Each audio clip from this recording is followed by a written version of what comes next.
suppress the freedoms of those they see fit. Hi, my name is Jason Hanson. I'm a former CIA officer and New York Times bestselling author. And right now, I've become very focused on the impending rollout of the central bank digital currency. This is not a work of fiction. It's a terrifying reality looming on the horizon. But there is a bit of good news. I've partnered with Advantage Gold to offer you a solution. They are specialists in converting your traditional assets, like those inside an IRA or 401k, into tangible assets such as physical gold and silver. Don't allow your money to be controlled. Claim your free gold protection kit from Advantage Gold. Call 800-900-8000, 800-900-8000. That's 800-900-8000. Advantage Gold is not an investment advisor or a tax advisor. Consult with your financial advisor before investing. Call 800-900-8000. If you are an IT professional looking for an opportunity with great benefits, the freedom to creatively solve problems in a career with great growth potential and a team environment, look no further than Affinity Technology. Serving the Valley since 1992, Affinity Technology is looking for a level 1 tech to develop and deliver excellent solutions and outstanding customer service. Visit atechaz.com/jobs and get started with your future today. That's atechaz.com/jobs. If you're an agent or broker in group benefits, get ready to learn about an exciting and innovative new program to offer your clients. Eternal Benefit is now offering the first pre-planning program that's available as a payroll deduction and allows benefits for the entire family. Our pre-planning program can include coverage for yourself, your spouse, plus your immediate family, including parents, children, grandparents, and even aunts, uncles, and cousins. Looking for a great reason to contact your clients? This is it. No more meetings where you have nothing new to offer. Eternal Benefit plans lock in and provide for funeral and burial expenses regardless of price increases. Employees can now take care of their family member without pressure. Choose from hundreds of funeral homes and cemeteries. Plans are completely transferable, even if your clients move to another state. The program pays some of the highest commissions in the group benefits area. Find out more. Go to eternalbenefit.com. That's eternalbenefit.com or call 602-315-2574. Eternalbenefit.com. That's eternalbenefit.com or call 602-315-2574. When a cold comes on strong, knock it out with Vicks DayQuil Severe for max strength daytime relief. Just one dose of Vicks DayQuil Severe starts to relieve 9 of your worst cold and flu symptoms to help take you from 9 to none. Power through your day with Vicks DayQuil Severe, the daytime non-drowsy, coughing, aching, fever, sore throat, 9 to none medicine. Use as directed. When it comes to covering the high school sports scene in Arizona, AZ Preps 365 has all the answers. Every Saturday morning from 8 until 10, they break down games, interview the newsmakers, talk with coaches from around the state, and stay up to date with what's happening with prep athletes and breaking news from the Arizona prep scene. It's AZ Preps 365, 8 till 10 Saturday mornings on 1580 and 99.3 The Fanatic, and always on at 1580thefanatic.com. Tempe, also transmitting on K25CD Phoenix, 99.3 FM, K240U Fountain Hills at 95.9 FM. 1580 and 99.3 The Fanatic. All right, people, settle down. Because it's time. For what? Showtime. When does it start? Right now. 3, 2, 1. Let's get on with the show. Let's do it.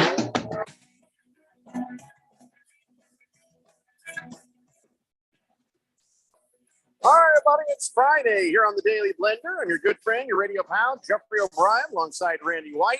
Got Keon Rose in the control room, and you guys are on the Fanatic text line, 888-368-1580, as we broadcast live in the Harmon Solar Studios in Scottsdale. Yeah, what, Randy? What? You said it was Friday. It's only Thursday. Did I say Friday? Oh, I was thinking Friday. I got you back, man. Yeah, I appreciate that. It's Thursday. It's been that kind of week. It's been that kind of week where if today were Friday, I'd be very happy because Monday we're off. We don't have to do a show or work on Monday because it's Labor Day, which always seems kind of backwards to me because on Labor Day we don't work. We should be working. But so we get that day off and we're quite happy about it. In fact, I posted up on the Twitters. Remember when Fish Tank did that imitation video, that parody video of our show? Like a couple of years ago. No. And oh my God, you got to go to my Twitter and see it. It's completely on. I think he even went out.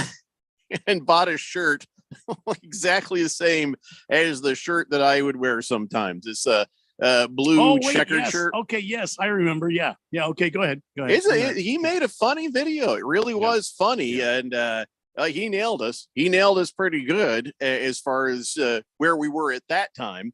And of course, when I saw that today, I thought, okay, I'll post this up. So while we're not here Monday, if people need their blender fixed, they can watch Fish Tank pretend to be the blender. And then I realized the way he did the intro of the show is the way I still do the intro of the show. And things are starting to get really damn dull around here. I think I need to change up how I introduce the show. But see, if I do it different, then I hear about it on the text line. People started like, oh, you didn't do the thing and the thing or a thing. So I don't know. Maybe instead of me introducing the show, we should do some sort of a big production piece where somebody else introduces the show. And then we just start talking after that. I think we should get Jim Barnett. Oh, yeah. That'd be something, wouldn't it? That big bombastic voice of his. Yes. He does our third hour intro of Third Hour. Well, you keep telling us that Kevin Harlan's coming up. Maybe he would do the open for us. Oh, yeah. Whatever happened to that? I never got an email back from those guys. I'm going to have to poke them and say, where the hell's our Kevin Harlan fix, man? Yeah, but no, Jim Barnett, awesome. That'd be great. If not, our station voice guy could probably do it pretty well, or we get Don Pardo. Can we get Don Pardo? I think he's dead. You sure? I think so. All right. I know for sure Bob Barker's dead. Yeah, Bob Barker just died. And I saw that thing where it says that he was in his last days, he watched a lot of TV and he was watching a lot of 2.5 Men. It's like, well, that's where, if that's the show you're choosing, that's when the synapses were going on, Bob. Don Pardo died in Tucson, Arizona in 2014. He should have stayed out of Tucson. Well, that's what did it to him. Probably could have lasted a good bit longer had he not gone there. Yeah. So anyway, yes, ladies and gentlemen, today is Thursday. And by the way, Thursdays, starting next week, we're going to have your fantasy football, fix for free right here on 1580 Fanatic. You guys can text in and ask your fantasy football questions. And I know Rosalie Michaels will not be with us for the first month, but we got us an expert. We did go out and get us an expert from The Game Day, which is a betting and fantasy site. Scott Engel. This guy is in the Fantasy Sports Writing Association Hall of Fame, and he's going to be on the show in the next hour so we can get to know him and meet him. And if you have some fantasy football questions about kind of where you're going with free agency when you're trying to get your roster back together, you could ask him your questions. But next Thursday, when it's down to the wire, everybody has their actual like, oh, should I play this guy or this guy? He's going to answer those questions for us on Thursdays at 4:00. For the next 4 weeks. No kidding. We got us a legit to cover. We got us a legit a person to cover in Rosalie's absence. Yep. That's it's a real deal. And I'll tell you, it's hard. It's hard to find somebody because Rosalie Michaels, the fantasy girl, she stands apart from everyone. And so if you go and say, because everyone's trying to molest her in some way or another. Yeah, she's usually running away from everyone. Mm-hmm. And so she, she's the standard. And then we try to get somebody else to fill in. People are like, no, you can fill in there. No, I couldn't. Well, then we got Siege. Yeah, at one time. Siege turned out to be a douche nozzle. So we won't ever have him back on again. And I remember he had this random irrational hatred of Josh Jacobs. And Josh Jacobs was having this really great season. And he was like, screw Josh Jacobs. I'll never draft him. I'd never sign him. And then he was just killing it. And it's just like, well, if you listen to Siege on that, you basically just passed up on Josh Jacobs, who was doing awesome. Where the hell did we come up with that guy? I don't know. I don't know. I don't remember who suggested him, but I wish they hadn't. So, Hefty Lefty, Siege did not decline. Siege unfollowed me on Twitter when I said, hey, Rosalie Michaels is back. So thanks a lot, buddy. And he's like, click. So, okay, fine, whatever. Don't care. Of course, it'll be funny if this guy's phone don't work. I mean, what are the odds? Let's hope for the best. And all right, so at 4:00 we will meet Scott Engel from The Game Day, the fantasy football expert that we have made friends with. Let's go to the text line, 888-368-1580. This was texted in earlier today. I don't know which show it was for, but I do like the text, so I'm going to read it. And I think, Randy, you might enjoy it. Okay. It says, Major League Baseball can measure spin rate on a 100-mile-an-hour fastball, but the NFL measures first downs with a chain and 2 sticks. It's a good point. Yeah, Why hasn't technology for the way we do things with football been improved? Isn't there a chip embedded in the footballs now for They the keep NFL? talking like they're gonna do it. I don't know if they've done it. It's in there. It They is? simply So- do not use it for that. Well, That is a seems choice. seems like it's time, 'Cause- but 'cause- I can kind of see this has been the way it's been done for how long? So- 104 years, man. All those next gen stats that they have on how fast players are moving, some of that stuff comes from the football, some of that stuff comes from the billions of cameras that they have up in the ceiling of the arenas. Well, that their basically point down at the field. shoulder pads have sensors on them as well. Do they? Yeah, any number of data points that they can find, they could probably use to measure a first down, and they simply don't. There's Is no there good a reason. reason why not? I mean, there's a reason why I don't think that the NFL is going to go to the Guardian caps for helmets in games, and it's for this very reason. They're just slow to change. They just don't want to, and that's why. Or it Mhm. costs more money. I mean, I'm sure it does, but it doesn't cost more money than they have. Yeah, it's Well, not no, that of much. course not. But they're like Scrooge, they have all the money and they don't want to spend any. I think what they realize is, let's say the ball, and you put a chip in it. Well, here's the thing: where's the chip in the ball? So the ball is this long. So if the chip is on this side, but the other end of the ball is here, what do? You put a chip on both ends of the ball, so you have an accurate representation of the length of the ball. And you think, wait, what if the ball goes sideways? Okay, well, now you need to have a ball in 4 points around the center. Again, a chip. So now you're up to 6 chips in a ball to give an accurate representation of the ball to be able to decide if it has gone past a first down line. 6 chips.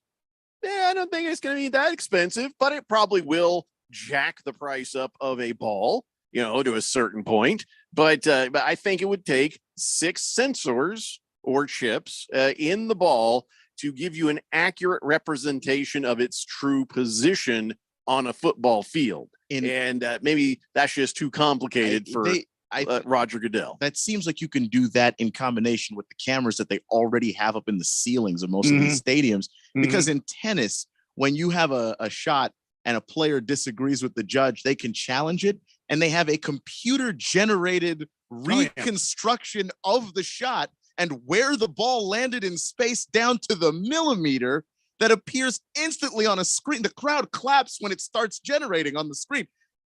If they can do it in tennis, they can do it in football. They absolutely can. Absolutely right. And I don't know why they don't. I guess it's, you got to pressure them into doing anything. I don't know. Navy Brad says, welcome back, Pirate Randy. Hope you're doing good. Thank you. Bruno Baller says, if I'm doing the math correctly, because the Cardinals do not have a Thursday night game, this will be the last 3-hour Thursday night show of the year.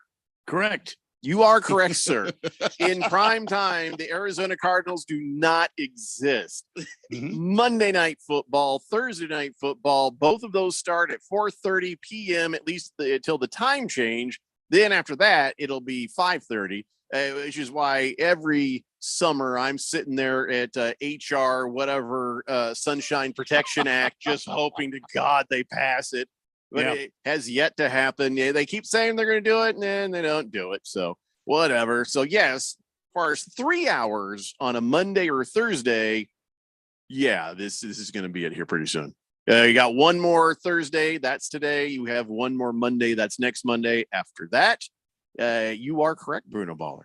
Mr. Wilbur says, Jeffrey, you said it was Friday because last Friday you were so excited to finally meet me that you couldn't get me out of your mind.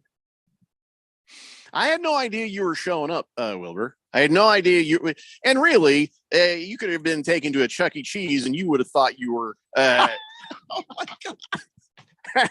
Until you're like, but I don't hear Jeffrey talking. I don't know what's going on. I mean, I don't know how nice or mean your daughter can be, but, well, judging by the way you were dressed, Pretty mean. 888-368-1580. King of Kitten says 5 nights of weekend. Pour me a beer, Rando. You get 5? So you're off. Well, what days are you off, King of Kittens? Because we got a 3-day weekend. How'd you work a 5? Well, apparently he's been off today. He'll be Is off that it? tomorrow. So And you then he's get- got Saturday, Sunday, Monday. Well done, King of Kittens. The Jet says, argue with Keon now. Well, that was yesterday. He says, hi, gentlemen. Randy, pour me a beer. It's a great day. I get to watch my beloved Cornhuskers play football. Been a long stretch of bad years, but I am ready for a winning season.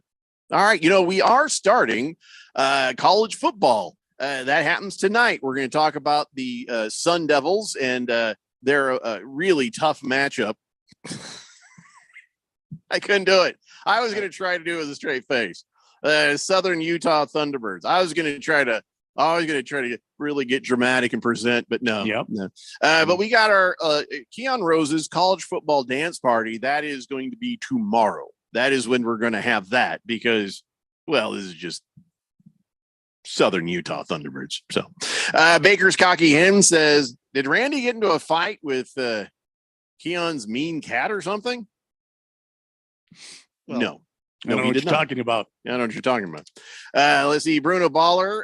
Will college football dance party be tonight or tomorrow? I told you it's tomorrow. Yeah. Stop bothering me.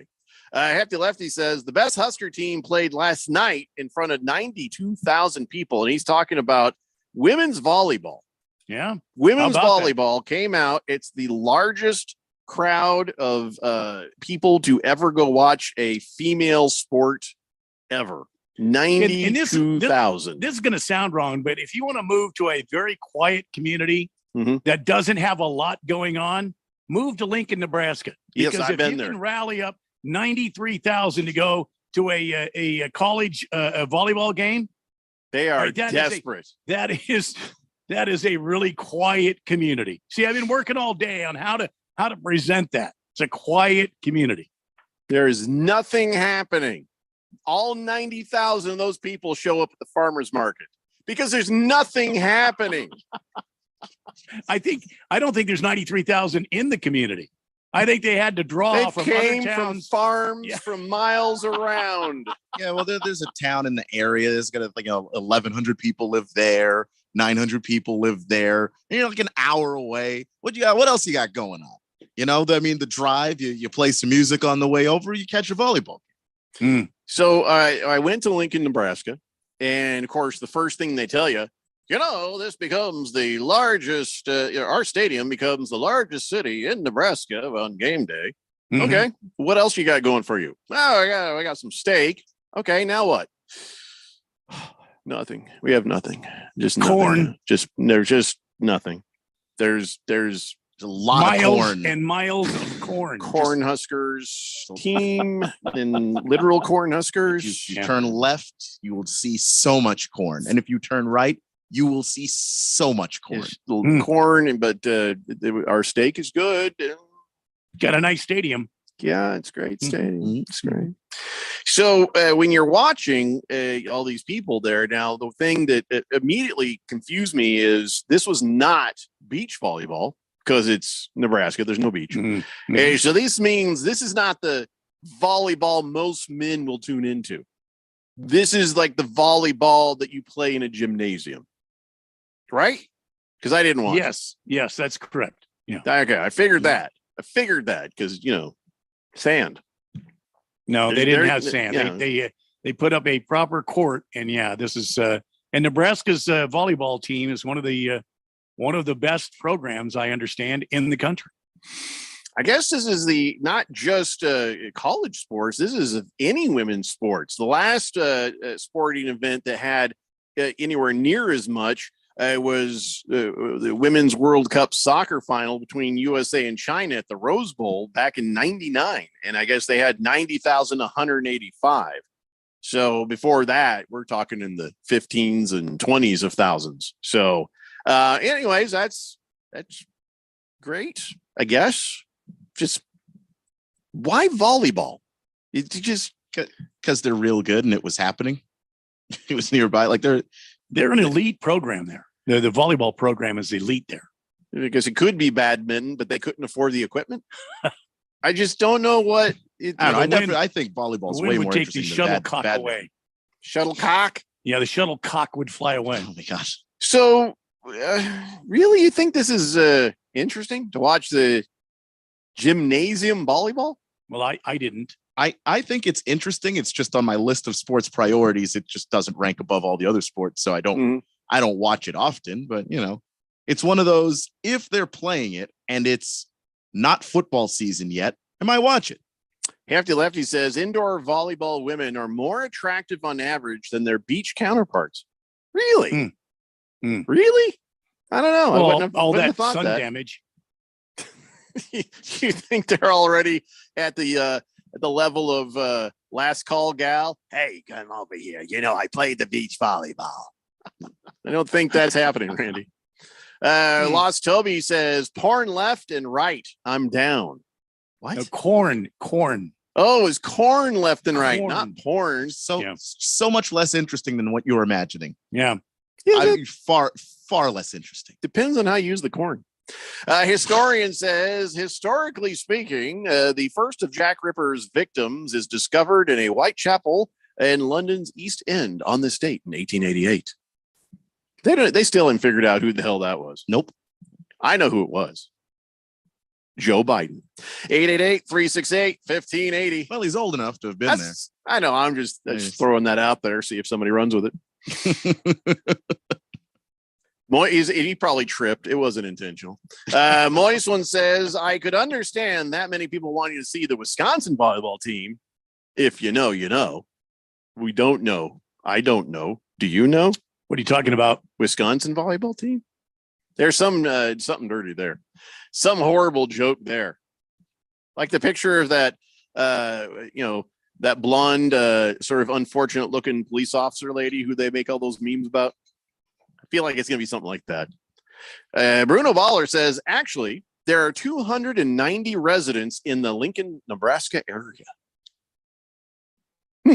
290, or do you mean 290,000? That doesn't mean thousand. Yeah, Sorry. That doesn't mean 93,000. It's just 290 people. Yeah. Like, wow. Yeah. Bustling Plus, city, that Lincoln, Nebraska. When I went to Lincoln, Nebraska, it seemed like there was 290 people there. That's what it felt like. I mean, that was back in the 1990s. So I don't know. Probably was a lot less then. Big George says, hello, gentlemen. Hello, George.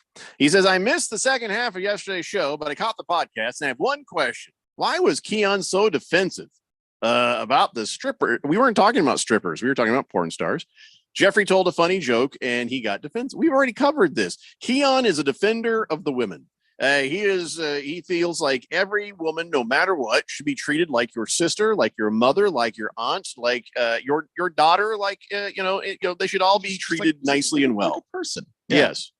And for me, the jokes were of nobody specific. So that was kind of where I was coming from. But Keon is right.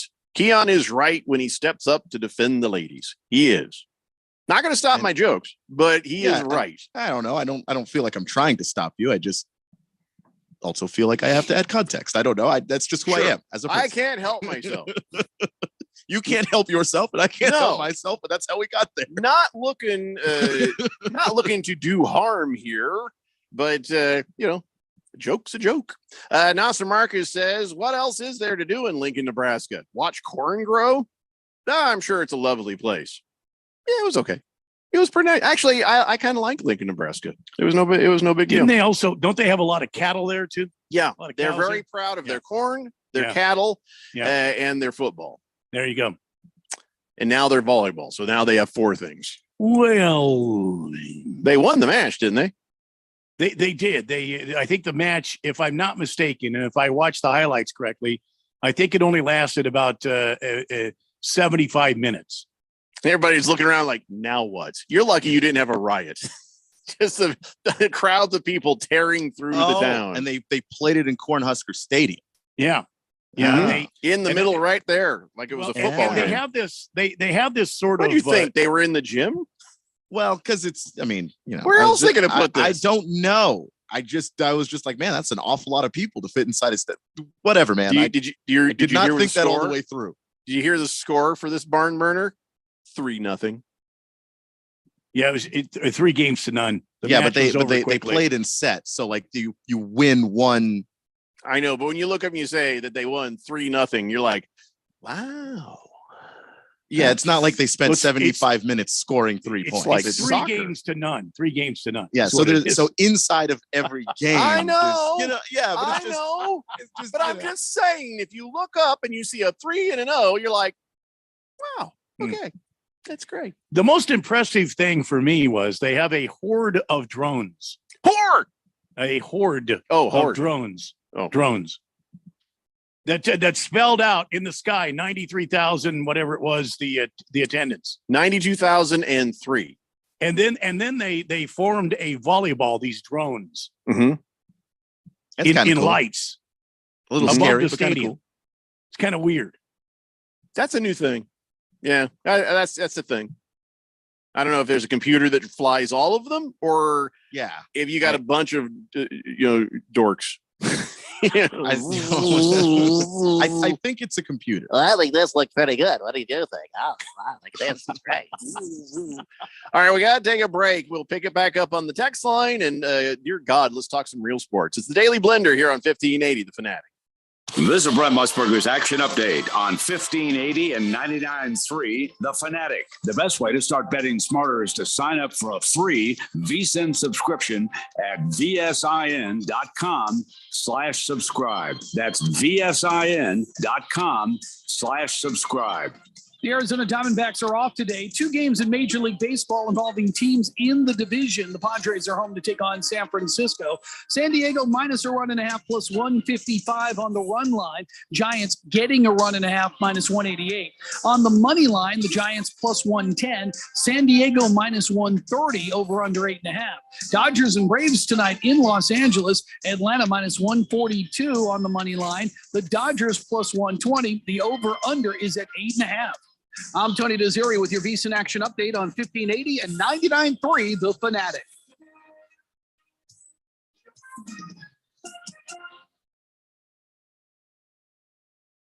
When you run a business, you need to be in control. And while you can't control everything that happens in the world of business, you can definitely take control of your utility expenses with the help of Harmon Solar. Give them a call and see how your company can save up to 80% on that monthly electric bill with 0 down and no payments for 12 months. Harmon Solar is a local family-owned company that uses top-of-the-line equipment. Call Harmon Solar, 800-281-3189. That's 800-281-3189. Or go to harmonsolar.com. Did you know that driving under the influence of marijuana is illegal? Driving high will get you a DUI. And if you're wondering if law enforcement can tell you're driving high, well, everyone else can. Friends, I can tell you drove high. parents, I can tell when you drive high. relatives. I can tell. You drove your high, didn't you? So what makes you think law enforcement can't? I can tell. If you feel different, you drive different. Drive high, get a DUI. Paid for by NHTSA. Are you ready for the NFL season? Are you ready to win $1,580 in cold hard cash? Sign up today for the Harmon Solar 1580 The Fanatic NFL Fan Pick'em Contest. Get over to 1580thefanatic.com and sign up today. Someone needs to win this $1,580 first prize. Why not you? Finish in second place. Cha-ching! You win $500. The Harmon Solar 1580 The Fanatic NFL Fan Pick'em Contest. Sign up today at 1580thefanatic.com.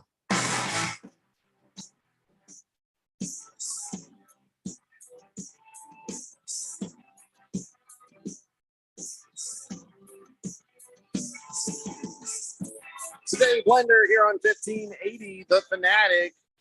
Well, we got behind on the text line real fast. I don't know what the hell's going on here. 888-368-1580. We were talking about Nebraska volleyball setting a world record for women's sports attendance at 92,003. And Hefty Lefty says, yeah, it's also a much faster paced game than beach volleyball, just so you know. Yeah, well, Randy said the game did only last 75 minutes.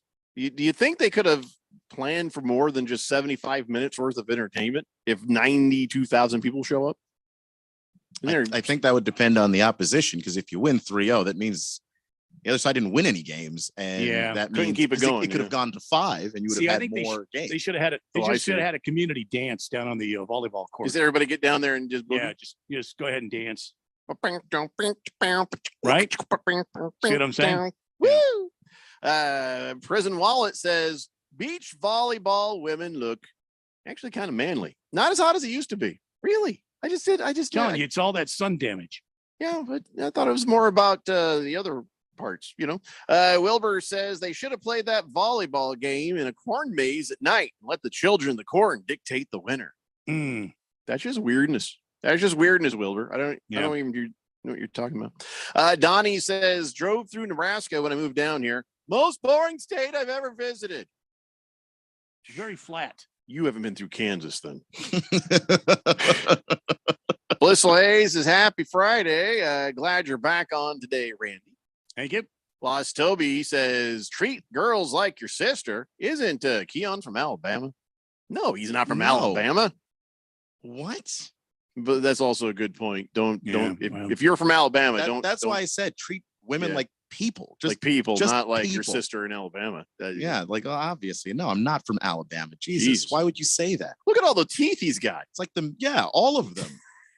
Too many, actually. I was born with too many teeth. Really? Yeah, I had 4 of them removed so that I could have space for all of my teeth. Wow. So were they up front or towards the back? They were up front. I looked like a vampire when I was really, because you had little things coming out like this. They weren't sticking out, but they were. I had teeth like in front of teeth, basically. And they were like, yeah, when your teeth come in, that's going to just be a major problem. We should probably take those out. Well, you now. have very beautiful teeth now.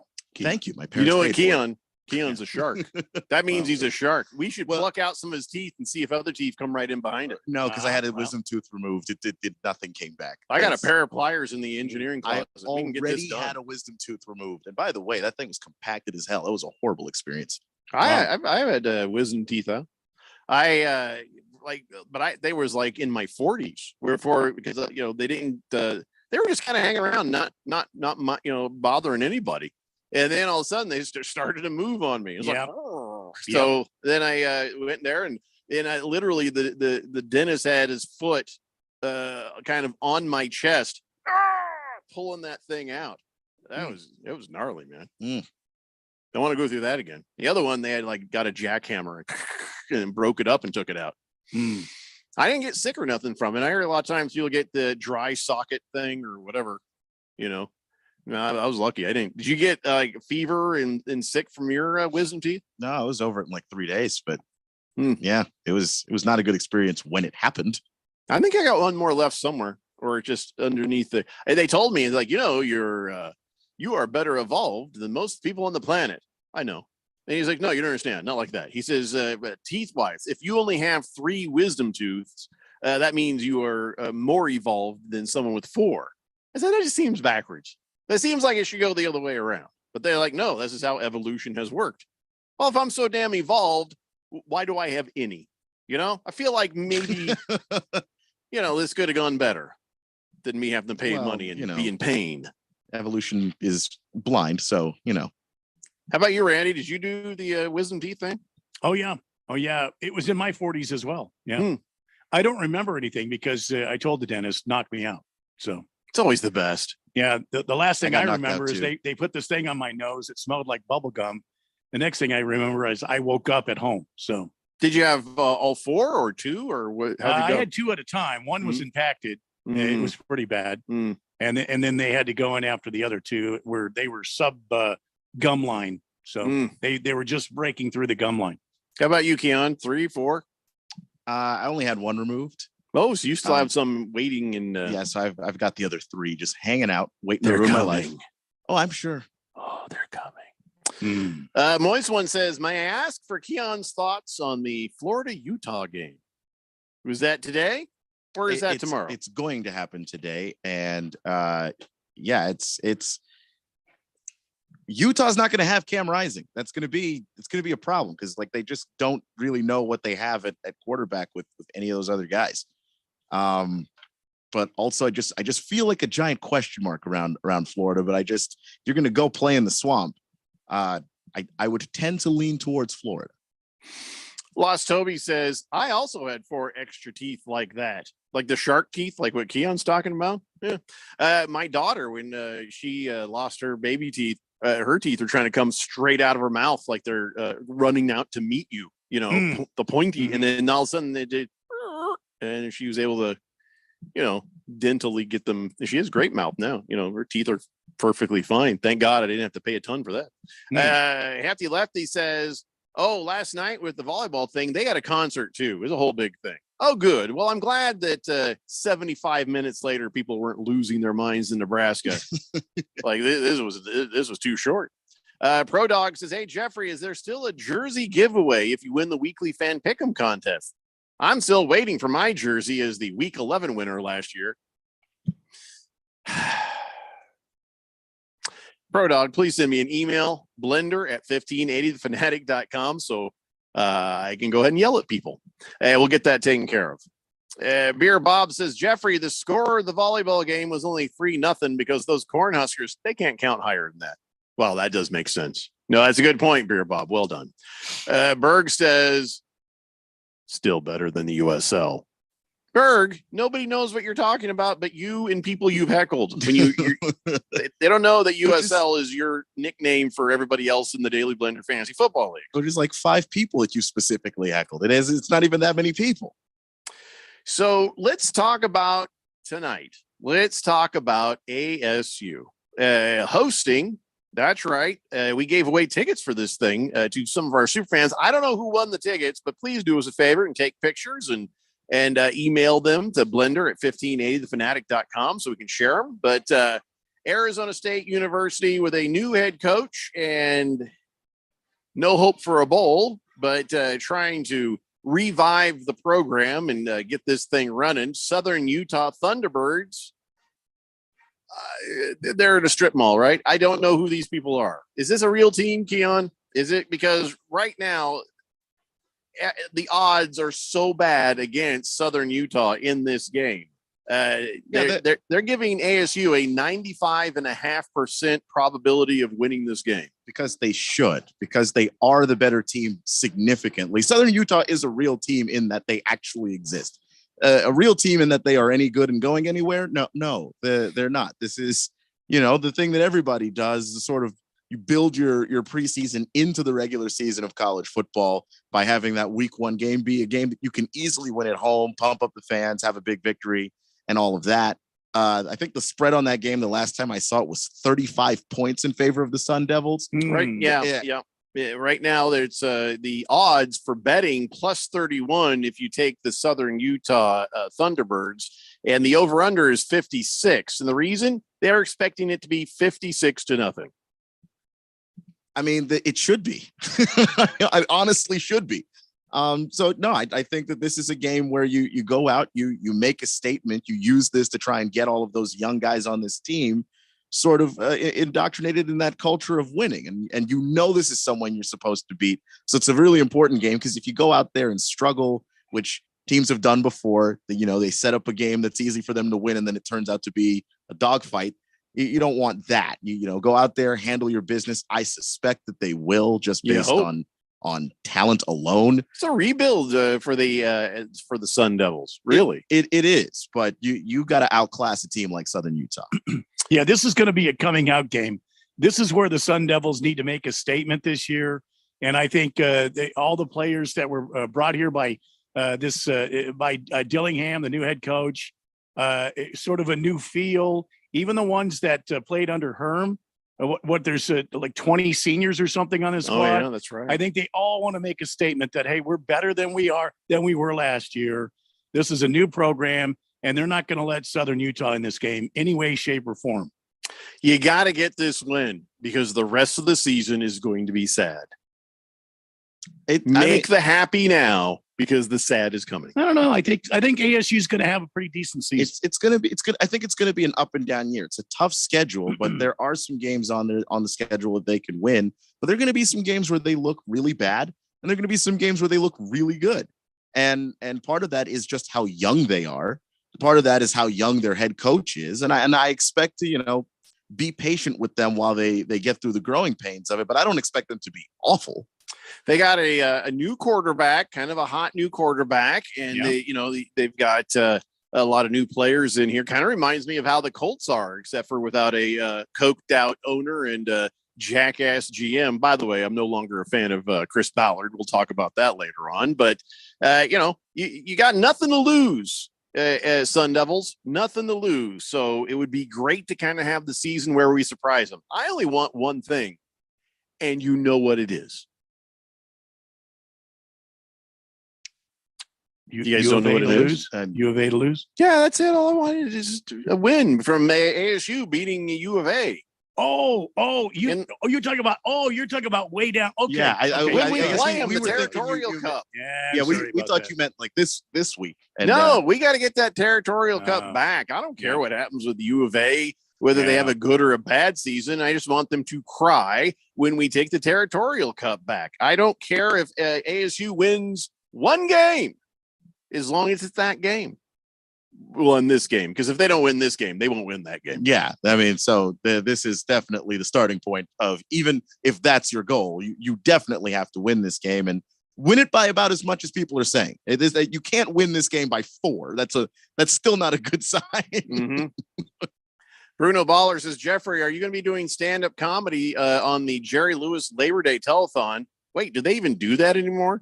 Jerry Lewis died, I believe, last week. And they probably still have the telethon, but nobody watches it. And I don't know if anybody gives, maybe nobody but 90-year-old people give money. So, no, I won't. I won't be doing that. Do they still have it? It's the muscular dystrophy telethon. Did they already cure that? I don't think they have. No. But I don't know if people do telethons anymore. Do they? I don't know. It's a fair question, Bruno Baller. I remember watching that as a kid, hoping something good was about to happen, and it never did. Oh my God, that was boring when you were a kid. And then all these stars would come out, and you're like, oh, look at that star. And hey, you're so boring. And nothing funny ever happened as long as Jerry Lewis was on the broadcast. So I just never enjoyed it as a kid, but I did watch it. Maybe it was good before I was born. I don't know. Dodger Danny says, I'll be glad to donate a brand new jersey. Mookie Betts, Clayton Kershaw, Cody Bellinger, Corey Seager, you pick. No. Well, I mean, Dodger Danny, are you giving up the Dodgers? Are you turning in all your jerseys? Welcome to the Diamondbacks. So the Jerry Lewis telethon was discontinued in 2015. However, the Muscular Dystrophy Association says that there's a social media based telethon, the Kevin Hart Kids Telethon. I had no idea. Yeah, I don't know if that's still going on though. Okay. So we're free. We're finally free.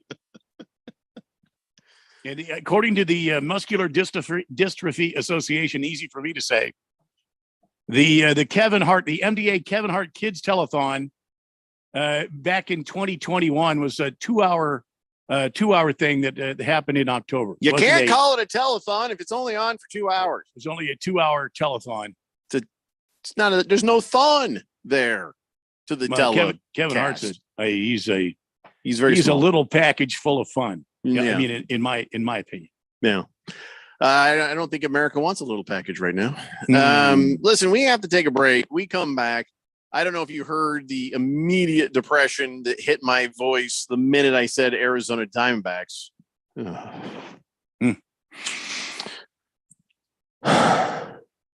But we got to talk about this. Yeah. So we'll do that when we come back. It's the Daily Blender here on 1580 The Fanatic.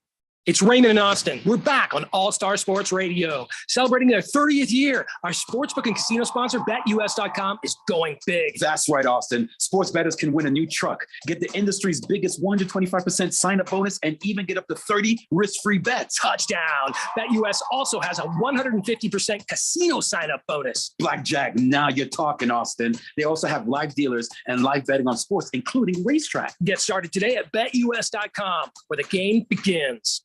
Right now at Wendy's, when you buy either a Dave's single, spicy chicken sandwich, medium frosty, or 10-piece nuggets, you can get another for just $1. Your dollar never tasted so good. So it's obvious what everyone will get, right? Definitely nugs Spicy and chicken a frosty. sandwich, Dave's Dave's single and a single. frosty, for Frosty me. and a frosty. Okay, who said frosty and a frosty? Pick your obvious choice. Choose wisely. Choose Wendy's, buy one, get one for $1. Limited time only. Price of participation may vary. U.S. Wendy's valid for item of equal or lesser value. Cannot be combined in a combo or any other offer. Paid for by Christian Care Ministry. Let's see. If something costs less, but people are happier with it, that sounds like something to look into. And that is MediShare. Maybe you've heard switching to MediShare to pay for healthcare can save many families up to $500 a month. And that is huge. But it's also true that people are way more satisfied after making the switch too. The member satisfaction rate for MediShare is double that of the typical health insurance plan. Double. MediShare works too. It's been around for 30 years. Members have shared more than $5 billion of each other's bills. People love having telehealth and a huge nationwide PPO network. So yeah, really, you can save a ton and like it better. Imagine being happy with how you're taking care of your health care. So if you're self-employed or part of the gig economy, or you just want a plan you're happy with, you can call right now. You'll get a price within 2 minutes. So see what you can save. This is a very, very smart use of 2 minutes. Here's the number you need. Call 855-51-BIBLE. That's 855-51-BIBLE, 855-51-BIBLE. Wendy's new breakfast 2 for $3 Biggie bundles let you create your own delicious combo. Choose from a sausage biscuit, egg and cheese biscuit, small seasoned potatoes, and a medium hot coffee. But it's obvious which combo's the best. Sausage biscuit and small seasoned potatoes. Well, maybe it's the fresh cracked egg and cheese biscuit with a medium hot coffee. Or 2 savory sausage biscuits. Whichever you pick, you can't go wrong. Choose wisely. Choose Wendy's new 2 for $3 Biggie bundles. Limited time only. U.S. price of participation may vary. Not valid in a combo. Single item at regular price. When it comes to covering the high school sports scene in Arizona, AZ Preps 365 has all the answers. Every Saturday morning from 8 until 10, they break down games, interview the newsmakers, talk with coaches from around the state, and stay up to date with what's happening with prep athletes and breaking news from the Arizona prep scene. It's AZ Preps 365, 8 till 10 Saturday mornings on 1580 and 99.3 The Fanatic, and always on at 1580thefanatic.com. Download our free sports app and stay up with all the latest sports news, scores, highlights, and more. Or stream us live anywhere at 1580thefanatic.com. 1580 and 99.3 The Fanatic, Arizona's home for sports.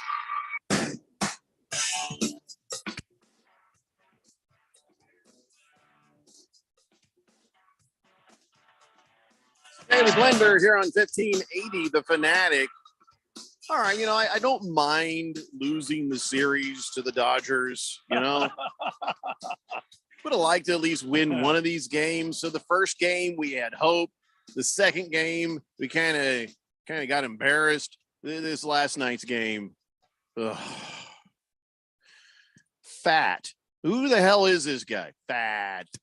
This pitcher who gave up 6 runs, 5 earned, 8 hits, and only 4 innings. Who's Fat? So he's a young pitcher, and I believe this kid is going to be good. He's just not right now. Brandon Fat he is not he's not stable right now to be a starting pitcher, but that's what the Diamondbacks have. They have a lot of young kids on this team, and then you bring in Joe Mantiply again, and then I mean, what can I say about this line? I mean, what are you going to do? Plus, the pitching for the Dodgers has just been outstanding. They're hitting the cover off the baseball. Mookie Betts. I mean, Mookie Betts would be my vote for MVP this year. It looks like he's heading that direction. And this is so bad, Randy. Arizona only got 2 runners as far as third base the entire game. Yeah. And yesterday, the only reason we had a number in the score was because Corbin Carroll's like, hey, I got this. There you go. Home run for you. single home run ain't winning the game, if nobody's getting on base. So it was just sort of really just damn embarrassing. Let me say this, and Ralph's not on the show, so I feel like I could say this. Mm-hmm. When we, the Diamondbacks, and I say we as in when the Diamondbacks as a franchise can compete with the Los Angeles Dodgers, we will be ready to talk World Series and playoffs. Yeah. No, you're right. You're right. It's annoying because, Ralph gets to be annoying about it. But the facts are the facts. They're a good team, and they're a better team than we are. Look at last night. The Dodgers used two pitchers, a starting pitcher and a reliever, to shut the game down. And then the Diamondbacks used 5 pitchers. 5. Mm-hmm. Everybody on the Dodgers team is capable of getting a hit and getting on base. I think there was only 2 or 3 guys, I can't remember right now, for the Dodgers that did not get a hit last night. It was like the conga line in the Bugs Bunny cartoon. Dun dun dun dun dun dun dun dun dun. Well, dun, and dun. you're right. Every time they need a run or they need a big hit, they're able to produce one. I mean, Freddie Freeman has just been lights out in August. I mean, this guy is he's just hitting the cover of the ball. Mookie Betts has been doing this all year long. And the rest of these guys, they are professional baseball players, and the Diamondbacks just don't have that yet. Hefty Lefty says it's time to send Pafat back to the farm. Well, do you do that, or do you let him continue to develop here at the major league level? You're not going to the World Series this year, and who do you have that's going to replace him in the minor leagues that's going to come up and replace him? So, Randy, with the schedule that is up ahead and the way this series has gone, we're not even getting the wild card, are we? Well, I don't want to say that. I mean, look, I told you guys it was a juggernaut. I mean, we're taking on tomorrow night here in Phoenix. So we'll take on the Orioles for 3. Which then we've got similar to what just happened with the Dodgers. Well, I mean, the Orioles are the AL East leading team. They're supposed to be really good, but I think they're gettable. Their closer is gone for the season. That's kind of shaking things up a bit in their rotation. And the Diamondbacks are not a bad team. No. It's just the Dodgers have our number, man. They just have our number. Well, we had their number at the beginning of the season, but yeah, that's all done with. Yeah, well, and then and also earlier in the season, the Dodgers were hurt. They didn't have everybody at 100%. This is a fully realized Dodger team. Then we've got the Rockies. Then we've got the Cubs in Chicago for 4, and the Cubs are playing pretty good ball right now. The Mets, they don't have anything to lose. We got them for 4. Then we come back to Phoenix with the Cubs for 3. Then we got the Giants. We've got a 2-game series against the Giants. Then the Yankees in New York City, the White Sox, and then the Astros to finish out the season. If we make the wild card, it'll be a stunning surprise, Randy. Well, I mean, we play. We've got to keep winning. Anything can happen if you keep winning. You mean like the last 3 games? Because we have to start winning. If we could have taken one of the 3, that would have been helpful. Because right now, if you look at the standings, we're only a half game out of the wild card. I'm in just for pride. I just hate getting swept by the Dodgers. I thought we could at least get one. I mean, we had our ace going so close on that first game, and then we had our number 2 gone, and the Dodgers just don't care. They're just like a machine. They just eat up everybody. And the way Mookie Betts, like Randy said, is playing right now, it's just like, when is he going to cool off? I keep thinking at some point he has to come back down to earth. I have the answer. Soon as the playoffs start, it's the Dodgers. But that's never been I mean, usually what ends up happening is like there's just some horrific decision that's made that blows the series for him. But it's not like Mookie, especially in the playoffs, has ever had trouble in the postseason. He is not cooling down. He ain't cooling down. I don't think it's happening. I will tell you this. I do. The Dodgers are taking on the Braves next. We'll see what they've got. Yeah. We'll see what they've got because they've got a 3-game series against the Dodgers. Against the Braves next. So, go get him, Kevin Pillar.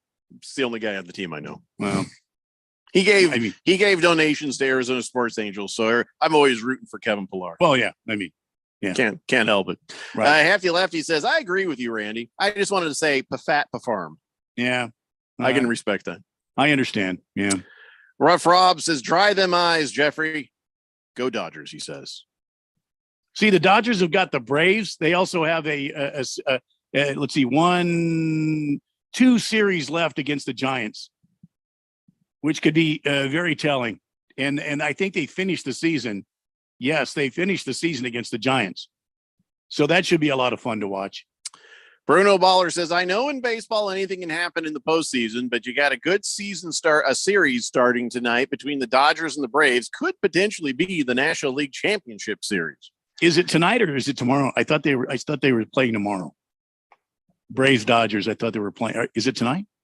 It's tonight. Oh, it's tonight. Yeah, 7:10. Tonight at 7:10. Yeah. Is there any conflict of interest if I say go Braves? No, not really. No. Okay. Go Braves. That's just, it's just kind of like if we lose to Arizona at the Territorial Cup. That's what it's like losing to the Dodgers and getting swept. You know what I mean? Just kind of just sad. Yeah, but that happens sometimes. It's discouraging. In baseball when you're the team that's trying to put your roster together and grow and develop, and you go up against another team that's already done that process. That they're going to get the best of you sometimes. I mean, that's just. I mean, as good as the Diamondbacks were playing earlier in the year against the Dodgers, they're the more complete team ultimately right now. And remember what I said, this is the time of the year you can ill afford to be swept. You've got to get at least one game against these big opponents. You have to get, you've got to keep winning somehow. You got to figure it out. And that's what the Diamondbacks can't do. We will win some games and we are going to lose some games, but in the end, it's not going to matter. T-Bone says it's chop on. Huh? He's it's a Braves thing. Is that the saying? Did I say it right? Is there chop on? Yeah, the chop Braves. On. Yeah, they do the chop. Okay. Hefty Lefty says Wildcats are on upset alert this weekend. The first game, really? Lumberjacks are headed down south to skin some cats like they did 2 years ago. I'm all for it. I'm all for it. I'm not expecting it. Yeah, me neither. I'm all for it. I don't think it's likely. We'll cover that tomorrow in Keon Rose's college football dance party. So like I said earlier, we are not on Monday for the Labor Day. And, did you know, Randy, I didn't know this. I don't know if you study this form of hamburger eating, but they're saying that you should be eating your hamburgers upside down. What? Yeah. Not you upside down, the hamburger upside down. Well, still. You grab it off the plate like forward and flip it like that. So the fat part of the bun is on the bottom and eat it that way. They say the crown is thicker and sturdier so it can hold your stuff. So there's less likely to have droop or stuff falling out if you hold it that way, especially if you have greasy burgers. And, I don't think I need to do that, but it says it exposes your taste buds to more flavors. This makes no sense because when I bite the food, I chew the food and all the flavors go in my mouth. Yeah. And also the bottom is sturdier, but then how does that expose your taste buds to more flavors? These they people are, but they call that the crown for a reason. And then they say it's easier to pick up a burger when you eat it upside down. You put it on your plate like normal, but then you have your hands like that. If you're eating the right side up, you have to slide your thumbs under it. But from an ergonomic standpoint, it's easier to slide your fingers under there with your thumb on top and then flip it 80 degrees. Sounds really dumb. I'm not eating my damn hamburger upside down. Way more complicated. If stuff falls out of my burger, then it falls out of my burger and I just eat it off my plate. That's what the plate is for. Is this written by some of those MIT eggheads? It might be. Yeah, I forgot to put I forgot to put the thing in the bottom that says where it came from. But it must have come from Arizona. Because that could be. Yeah. I don't feel like that's helpful. I don't think that any of this is true. The bottom of the burger, if you flip it upside down, the top of the burger becomes the bottom of the burger. So if the grease is going to go through, it's going to go through one of them. You're not helping yourself. As far as more flavors, unless you are inhaling it, then no, you chew the food, you taste the food. Yeah. And then where your thumbs go are we really that picky? This is just stupid. Yeah, I don't know. and I've never had trouble. I mean, they're saying ergonomically it's easier to slide your fingers under the burger than your thumbs. Right. But I've never had trouble sliding my thumbs under a burger. So I don't understand this. No, my thumbs are they're I Yeah. might have a little arthritis starting here in this part of my thumbs, but still good for a burger. No problem. I had a burger last night. I suffered no issues. It's a burger. It doesn't weigh 2 tons. It's a, it's fine. I don't understand this at all. I mean, a good burger with all the stuff on it, still isn't going to weigh very much. No. Like less than like a pound, maybe a pound and a half, depending on which burger patty you're using. Yeah, skip this one. Don't worry about how you hold your burger. Just make sure you grill it where the kids don't get sick, and you grill it to the way you liked it. Oh yeah, yeah. That's the way it's done. Long as you're to temperature, it's okay if it's very rare on the inside. Don't tell me how to live my life. You guys use the meat thermometer, and once it's there, you're like, score. I don't even care what it looks like on the inside. Generally. Baker's Cocky Hen says, I bet these upside down burger people, with the upside down burgers, they probably eat meatless burgers too. Yeah, it's true. Oh, that ain't a burger. That's an abomination. So, hour 1 down and 2 to go. It's the Daily Blender here on 1580, The Fanatic. Finding great candidates to hire can be like, well, trying to find a needle in a haystack, but not with ZipRecruiter. Its powerful technology actively finds and invites qualified candidates to apply to your job. So while other companies might deliver a lot of hay, ZipRecruiter finds you the needle in the haystack. See why 4 out of 5 employers who post a job on ZipRecruiter get a quality candidate within the first day. Try ZipRecruiter for free at ZipRecruiter.com/free. That's ZipRecruiter.com/free. Did you know that driving under the influence of marijuana is illegal? Driving high will get you a DUI. And if you're wondering if law enforcement can tell you're driving high, well, everyone else can. Friends, I can tell you drove high. parents, I can tell when you drive high. relatives. I can tell. You drove your high, didn't you? So what makes you think law enforcement can't? I can tell. If you feel different, you drive different. Drive high, get a DUI. Paid for by NHTSA. Ask Sherwin-Williams during the Endless Summer Sale, September 1st through the 11th, and get 30% off paints and stains with prices starting at $31.14. That means 30% off our most popular color family, blue. Psychologists have found it to be soothing and relaxing, which makes it especially great for bedrooms and bathrooms. And of course, get 30% off all of our other colors. Shop the sale online or visit your neighborhood Sherwin-Williams store. Retail sales only. Some exclusions apply. See store for details. It's Raymond and Austin. We're back on All Star Sports Radio, celebrating their 30th year. Our sportsbook and casino sponsor, BetUS.com, is offering a 125% sign-up bonus plus up to 30 risk-free bets. It's called Bet Protect, the perfect offer for crazy plays, like the famous butt fumble. It's the GOAT of embarrassing plays. Really, remember when you bet me you could do a live show with a goat as your co-host and he face-kicked you? Thankfully, I didn't take the under on that one. Anyway, folks, get Bet Protect today. The industry's biggest 125% sign-up bonus plus up to 30 risk-free bets. BetUS.com, where the game begins. 80% of youth in Arizona don't drink, smoke, or use drugs. Want to know the reason why? It's you. Kids say not disappointing their parents is one of the main reasons they choose not to drink or use drugs. Visit TalkNowAZ.com because while you might worry you aren't getting through, you are. Keep it up and stay up to date about the latest Arizona drug trends at TalkNowAZ.com. This message is sponsored by the Substance Abuse Coalition Leaders of Arizona. Sun Devil football season is here, and we need you in Mountain America Stadium, wearing gold and cheering on head coach Kenny Dillingham and your Sun Devils to victory. Join Sun Devil Nation this fall with season tickets starting at just $135. The home schedule features games against Oklahoma State and Fresno State, as well as Pac-12 matchups with USC, Colorado, Oregon, and Arizona. Get your tickets today by calling 480-727-0000 or go online to sundeviltickets.com. KQFN Tempe. Also transmitting on K25CD Phoenix at 99.3 FM and K240U Fountain Hills at 95.9 FM. All right, people, settle down because it's time. Time for Showtime. When does it start? Right now. 3, 2, 1. Let's get on with the show.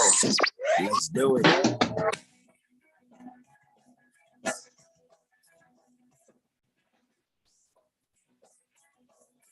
All right, everybody. It's 4 o'clock here on the Daily Blender, and your good friend, your radio pal, Jeffrey O'Brien, alongside Randy White. Got Keon Rose in the control room, and you guys are on the Fanatic text line, 888-368-1580, as we broadcast live in the Harmon Solar Studios in Scottsdale. I had to go over and bring up my fantasy football team here on the computer because I auto drafted accidentally, so I'm going to have a lot of questions for Scott Engel, who's joining us. As you guys know, Rosalie Michaels is going to be out of town for the month because she's in Italy, and the nice folks over at the Game Day have sent Scott Engel our way. Now, listen, Scott Engel is no slouch. Actually, I'm very excited to talk to him. He's a Fantasy Sports Writing Association Hall of Famer. He's a writer for the Game Day. You can find him on the social medias at Scott E. the King, and that's where you can find him. He's here with us right now. Scott, can you hear me? Yes, I can hear you. Thanks for having me tonight. Appreciate it. So now, what do we call you? Do we call you the King? Do we call you Scott? I mean, how do you like to be addressed? Either one is fine. I mean, I'm not going to tell you to call me the King. I didn't give myself the nickname. So, either one is good. Whatever. Hey, your show, you do what you like. I had no idea there was a Fantasy Sports Writing Hall of Fame. So that, I guess that's pretty impressive. You must know your fantasy football if you're in the Hall of Fame there. Did they make a bust of you? Did you get a jacket? I don't know how that works. No bust or jacket, but I got a really nice plaque. The Fantasy Sports and Gaming Association, the FSGA, started that back in 2011. And I was humbled to be inducted with the inaugural class, along with Matthew Berry, who everybody knows, and other industry greats like Eric Carabell, Greg Ambrosius, Greg Kellogg, etc.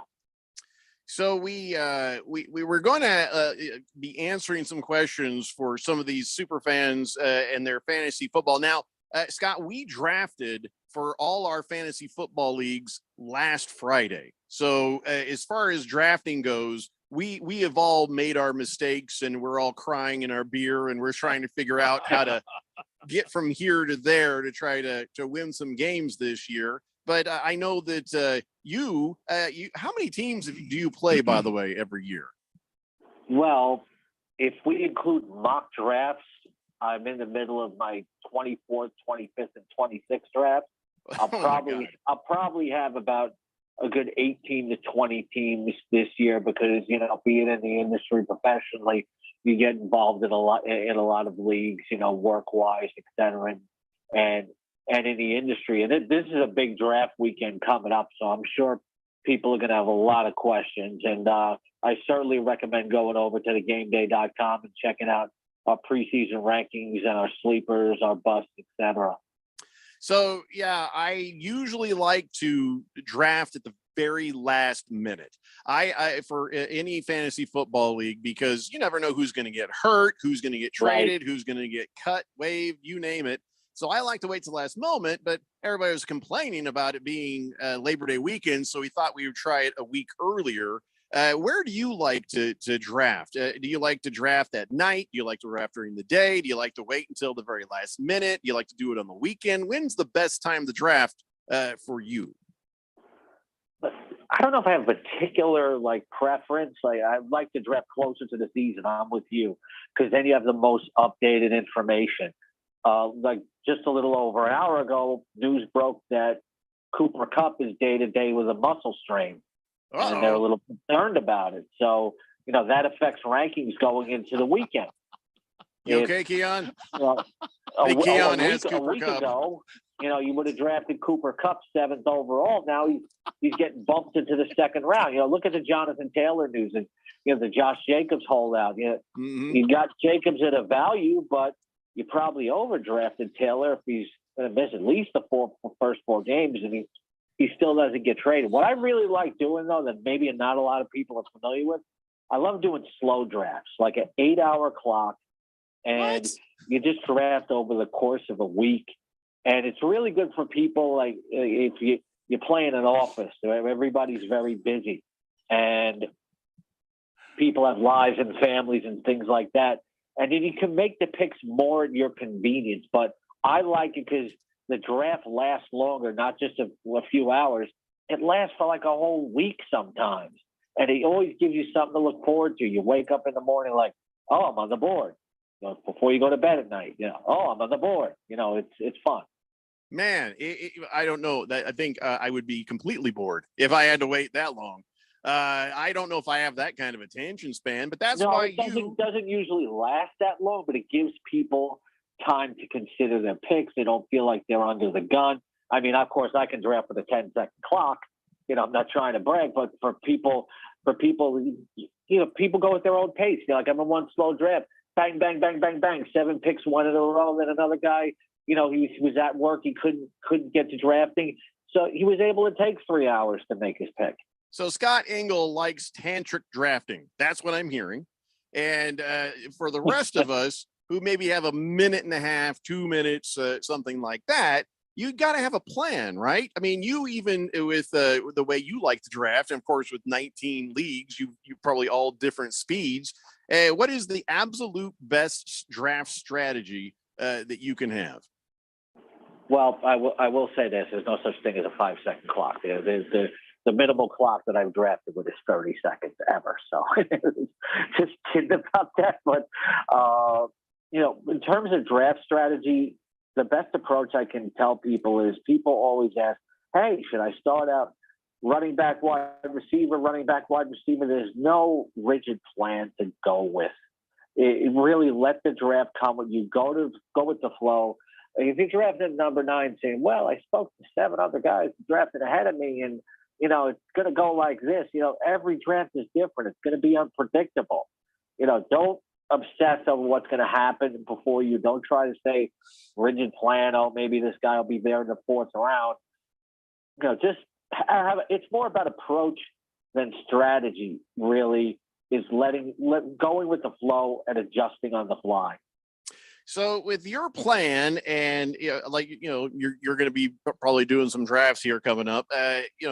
Is there an order that you think, like, I got to have a wide receiver, running back, tight end, quarterback? Do you have like sort of a way that you want to place your team together? Or are you always just looking at best available player that I need at that moment? It depends on draft slot, draft format, what's happening ahead of you.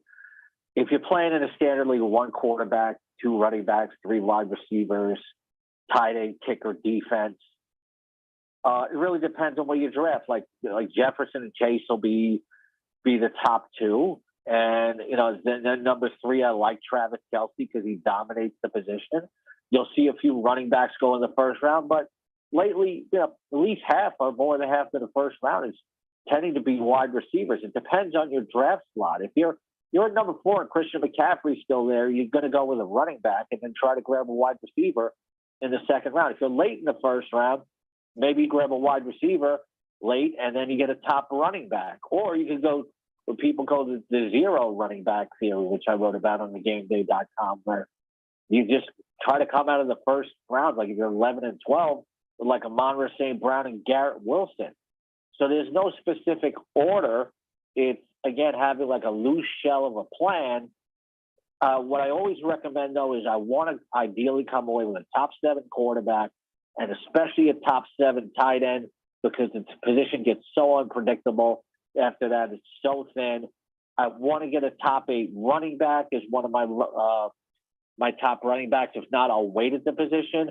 And I definitely want to get a top 10 wide receiver as my wide receiver 1. So after we did our drafts, we have 14 leagues, and man, we saw nothing but people on Twitter bragging about the draft grades that were given from NFL.com. People who were crowing about it or depressed about it. Can you really take any of those draft grades seriously? Is there any reliable information where you can look at that and be like, oh yeah, that's a good point, or is that all just garbage? Because I kind of feel like they're just trying to make everybody feel better about their lives when they send those emails and those draft grades out. What is your take on that? I wouldn't call it garbage, but I wouldn't put too much stock in it either, because the draft is just the start. And, when you get these draft grades, people say, oh, the computer says my team stinks. Just because you're not going with the algorithm that it's sort of dishing out, which I know they take a lot of time to work on, but really how things look on draft day and how a draft grade is, it's meaningless in a lot of ways because your team is going to change by week 3, week 4. You have trades, waivers, injuries, unpredictable outlooks. We don't know it till 4 or 5 weeks in the season. A lot of new trends emerging. So you can't put a lot of stock in that. I think they're fun, but I see people getting upset when they get a bad grade. Doesn't mean a whole lot. I think they're more fun than anything. When I see it give me an A+ draft grade and say I'm going to win the championship, I'm like, I'm done. I just give up. Yeah, that's a good way to look at it. Yeah. There's no hope. So we're talking to Scott Engel from the Game Day. He's going to help us out and be our fantasy football expert here for the next few weeks. And well, you know what? I'm going to ask you a quick question because it was asked to me on the text line. Hefty Lefty was like, wait a second, because they heard what I said earlier. I did. I accidentally ended up auto drafting. And what that means is, well, I had a family emergency, and so I couldn't be there. So I had the 6th pick, and I wouldn't have picked it personally, but Jonathan Taylor was my pick. And so now Jonathan Taylor is on reserve, and I'm kind of hosed. So am I looking at Zach Moss? Am I looking at Tank Bigsby? I mean, I really am not quite sure what to do here. I'd like to see who's on your free agent list, but I will tell you, I had a draft last night, and I took Jonathan Taylor in the 7th round, and 2 of the late rounds, I also took Zach Moss and Deion Jackson. This way, I can try to totally capture that Colts backfield. Evan Hall is also in the mix, but reports are indicating that Zach Moss may be returning soon from that arm injury, and he's the projected starter. Mm-hmm. If he's ready to go for week 1 or misses week 1 and goes week 2. Deion Jackson will be in the mix. Evan Hall didn't have a great preseason. They do like him, but I think it's going to be a committee led by Zach Moss. And you're never hosed. The season hasn't started yet. There's probably other players out there, free agency, and there's also probably trades you can make. So you're never hosed right before the season starts. Oh, Scott, listen to this. I'm going to list off because it auto drafted. I have a lot of running backs, but listen to how sad the list is. Now I start with Tony Pollard. He's easy for a starter. That's fine. Not sad. But then there's Jonathan Taylor, Zach Moss. I did go pick him up off the waiver immediately after I put Jonathan Taylor into reserve. Jeff Wilson, who's now on the IR and in reserve. Yeah. Devon Kane, I've got him. Tank Bigsby, and that's pretty much that's the whole pile of sadness right there. But what do you think of that Tank Bigsby? Do you think he's going to do anything? Maybe he'll take 30-35% of the carries, but not somebody can start. Check out our fantasy football sleepers at thegameday.com. I like Devon Chain. He's coming back from this shoulder injury, but he's only 5'8", 188. But that Miami offense is built for speed, and he was the fastest running back at the combine this year. So he fits that team, and he's going to be efficient, and he's going to make some big plays. He's going to have some spike weeks. Ideally, he's not your fantasy running back too, but if he's ready for the opener and you don't have another option, there's a little bit of upside with Devon Chain. So you can have worse options than Devon Chain if you're going to feel desperate. So you've been telling everybody that Scott Engel here is the fantasy football guru from the Game Day. Can you explain to everybody listening exactly what is the Game Day? Is it betting? Is it fantasy? What is thegameday.com? It's betting and it's fantasy and it's sports features and videos and things like that. The Game Day is a mix of sports and entertainment, with a heavy emphasis on betting, a lot of fantasy, etc. And the cool thing about it is sports entertainment is the best way to describe it. A lot of the information is backed up by a lot of great analysis, but it's also very entertaining. And, you come over to the game day, you can win because we help you win your fantasy football leagues. I know it sounds like a spiel, but, it's true. We help you win your leagues, but we also have really strong betting advice. I wish we had talked to you before our draft. I really do.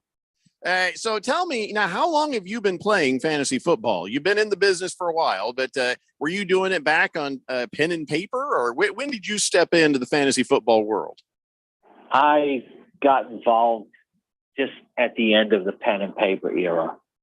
My first league was in the mid-'90s. It was an IDP league, and I was working at a sporting goods store in New York, and they started a league, and I won the very first time that I played. And then in the late 90s, I became the first ever full-time fantasy sports writer and editor for CBS Sportsline. So for you, having done it at the beginning and then continuing to have success and becoming a Hall of Fame writer and advisor about fantasy football, is it your gut instinct? Is it, are you into the numbers? Are you into the stats? What is your secret to success to being somebody who just knows what they, know about fantasy football? When you play fantasy baseball, it's about crunching numbers, statistics, advanced statistics like XFIP, and XWOBA, and you really got to crunch the numbers. In fantasy football, it's about what drives the numbers. There are a lot of good. Every analyst has their own approach. A lot of them respect. Some of them will talk about air yards and things like that. But for me, it's more about having a good eye for football and knowing what drives the numbers. And not everybody gets to do that. So you need to find your sources that you rely on, that you like, who speak to you. If you're a mainstream fantasy football player, you don't want to hear stuff about like ADOT and things like that. It's speaking over your head. So I try to speak the language where everybody can understand.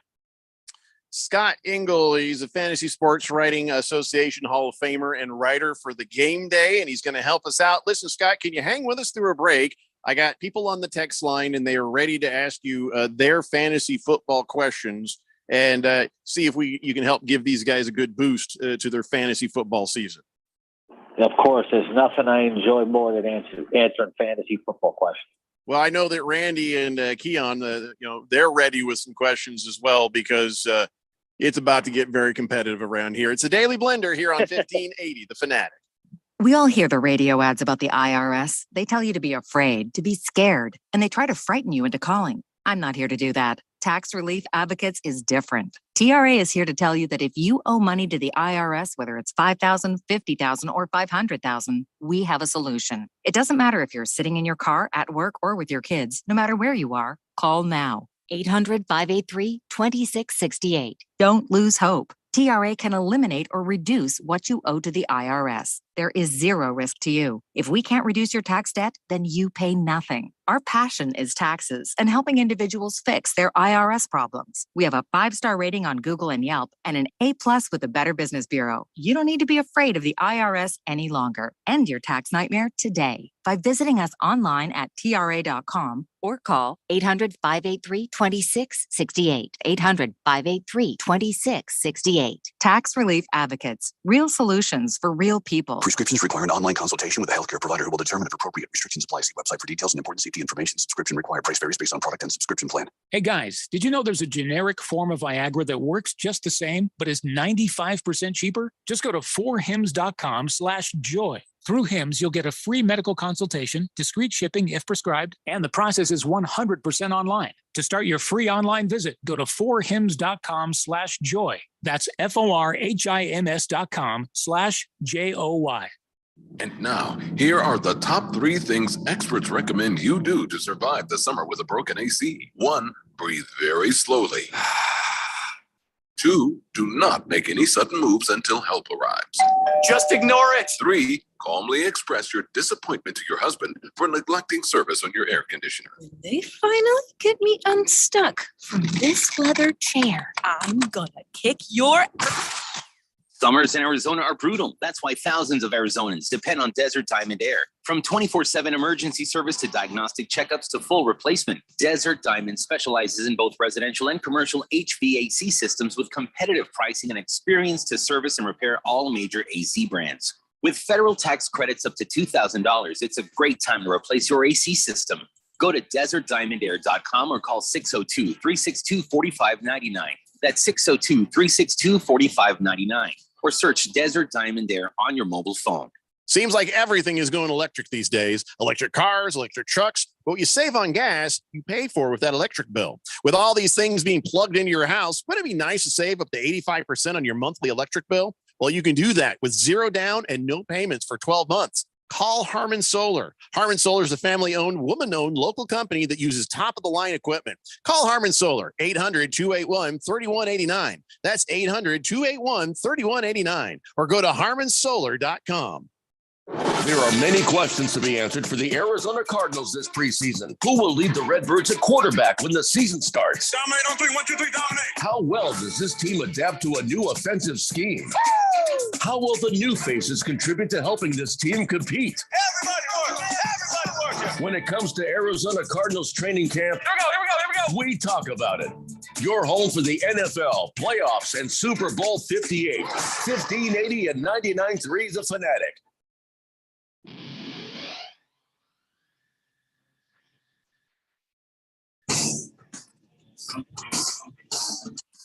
Hey, Blender here on 1580 The Fanatic. I don't know what the Roman numerals are for the Super Bowl. 58. It means 58. No, I know what it means. I just know, is it LV, VIV, XYZ? We're not in Rome. I don't do Roman numerals. Haven't seen it yet, so I don't know. No point. We got bigger fish to fry. We got fantasy football fish to fry. Hanging out with us is Scott Engel from the Game Day. He's going to be our fantasy football expert here for the next month. And we just did our draft, so I've got a ton of people on the text line, including some people here in the studio who have questions about their fantasy football situation. And so the two pieces of news that came out this afternoon, Scott alluded to one. I'll tell you the other. First one is that Cooper Kupp has had a setback with his hamstring. Remember last week when I said I would avoid Cooper Kupp just because I knew about that hamstring? Holy crap, was I right? And then George Kittle's groin injury has sort of hung around there, and he hasn't been able to practice. So, that's going to have an impact. So right there, a receiver and a tight end. Let me guess, Keon, you have Kittle too? I don't have Kittle. Okay. I'm just still mad about the Cooper Kupp thing because I was trying to avoid him. And then I had an emergency, so I missed my first pick, and it auto-drafted Cooper Kupp for me with the 3rd overall pick in the first round. I'm not happy. Most of what I think Scott Engel deals with are these sorts of sob stories. Am I right, Scott? Yeah, I deal with it a lot. Like, interesting your Jonathan Taylor thing, but aren't you a Colts fan? Of course I'm a Colts fan. Yeah, so that really rankles you, doesn't it? Yeah, it rankles me the way they're treating him. I mean, outside of this mess, I would take Jonathan Taylor. He's a great running back. I got, nothing but respect for him. And, being a Colts fan doesn't mean anything. I'm a fantasy football player, and I will, I'm going to pick the best player for the job. And at that moment, knowing what's going on between Irsay, Ballard, and Taylor, I wouldn't have taken him. I wouldn't have taken him right now. I'd have gone someplace else. Wouldn't you agree? Yeah, I certainly would have pivoted. And if for the Kittle situation, we can't, like you were right on Kupp for sure, but we can't always overreact to preseason injuries. Pro Football Talk is reporting that there's a good chance that NBC is reporting actually that there was a good chance that Kittle be ready for week 1. So if Kittle drops in your weekend drafts based on a preseason injury, he could be something of value.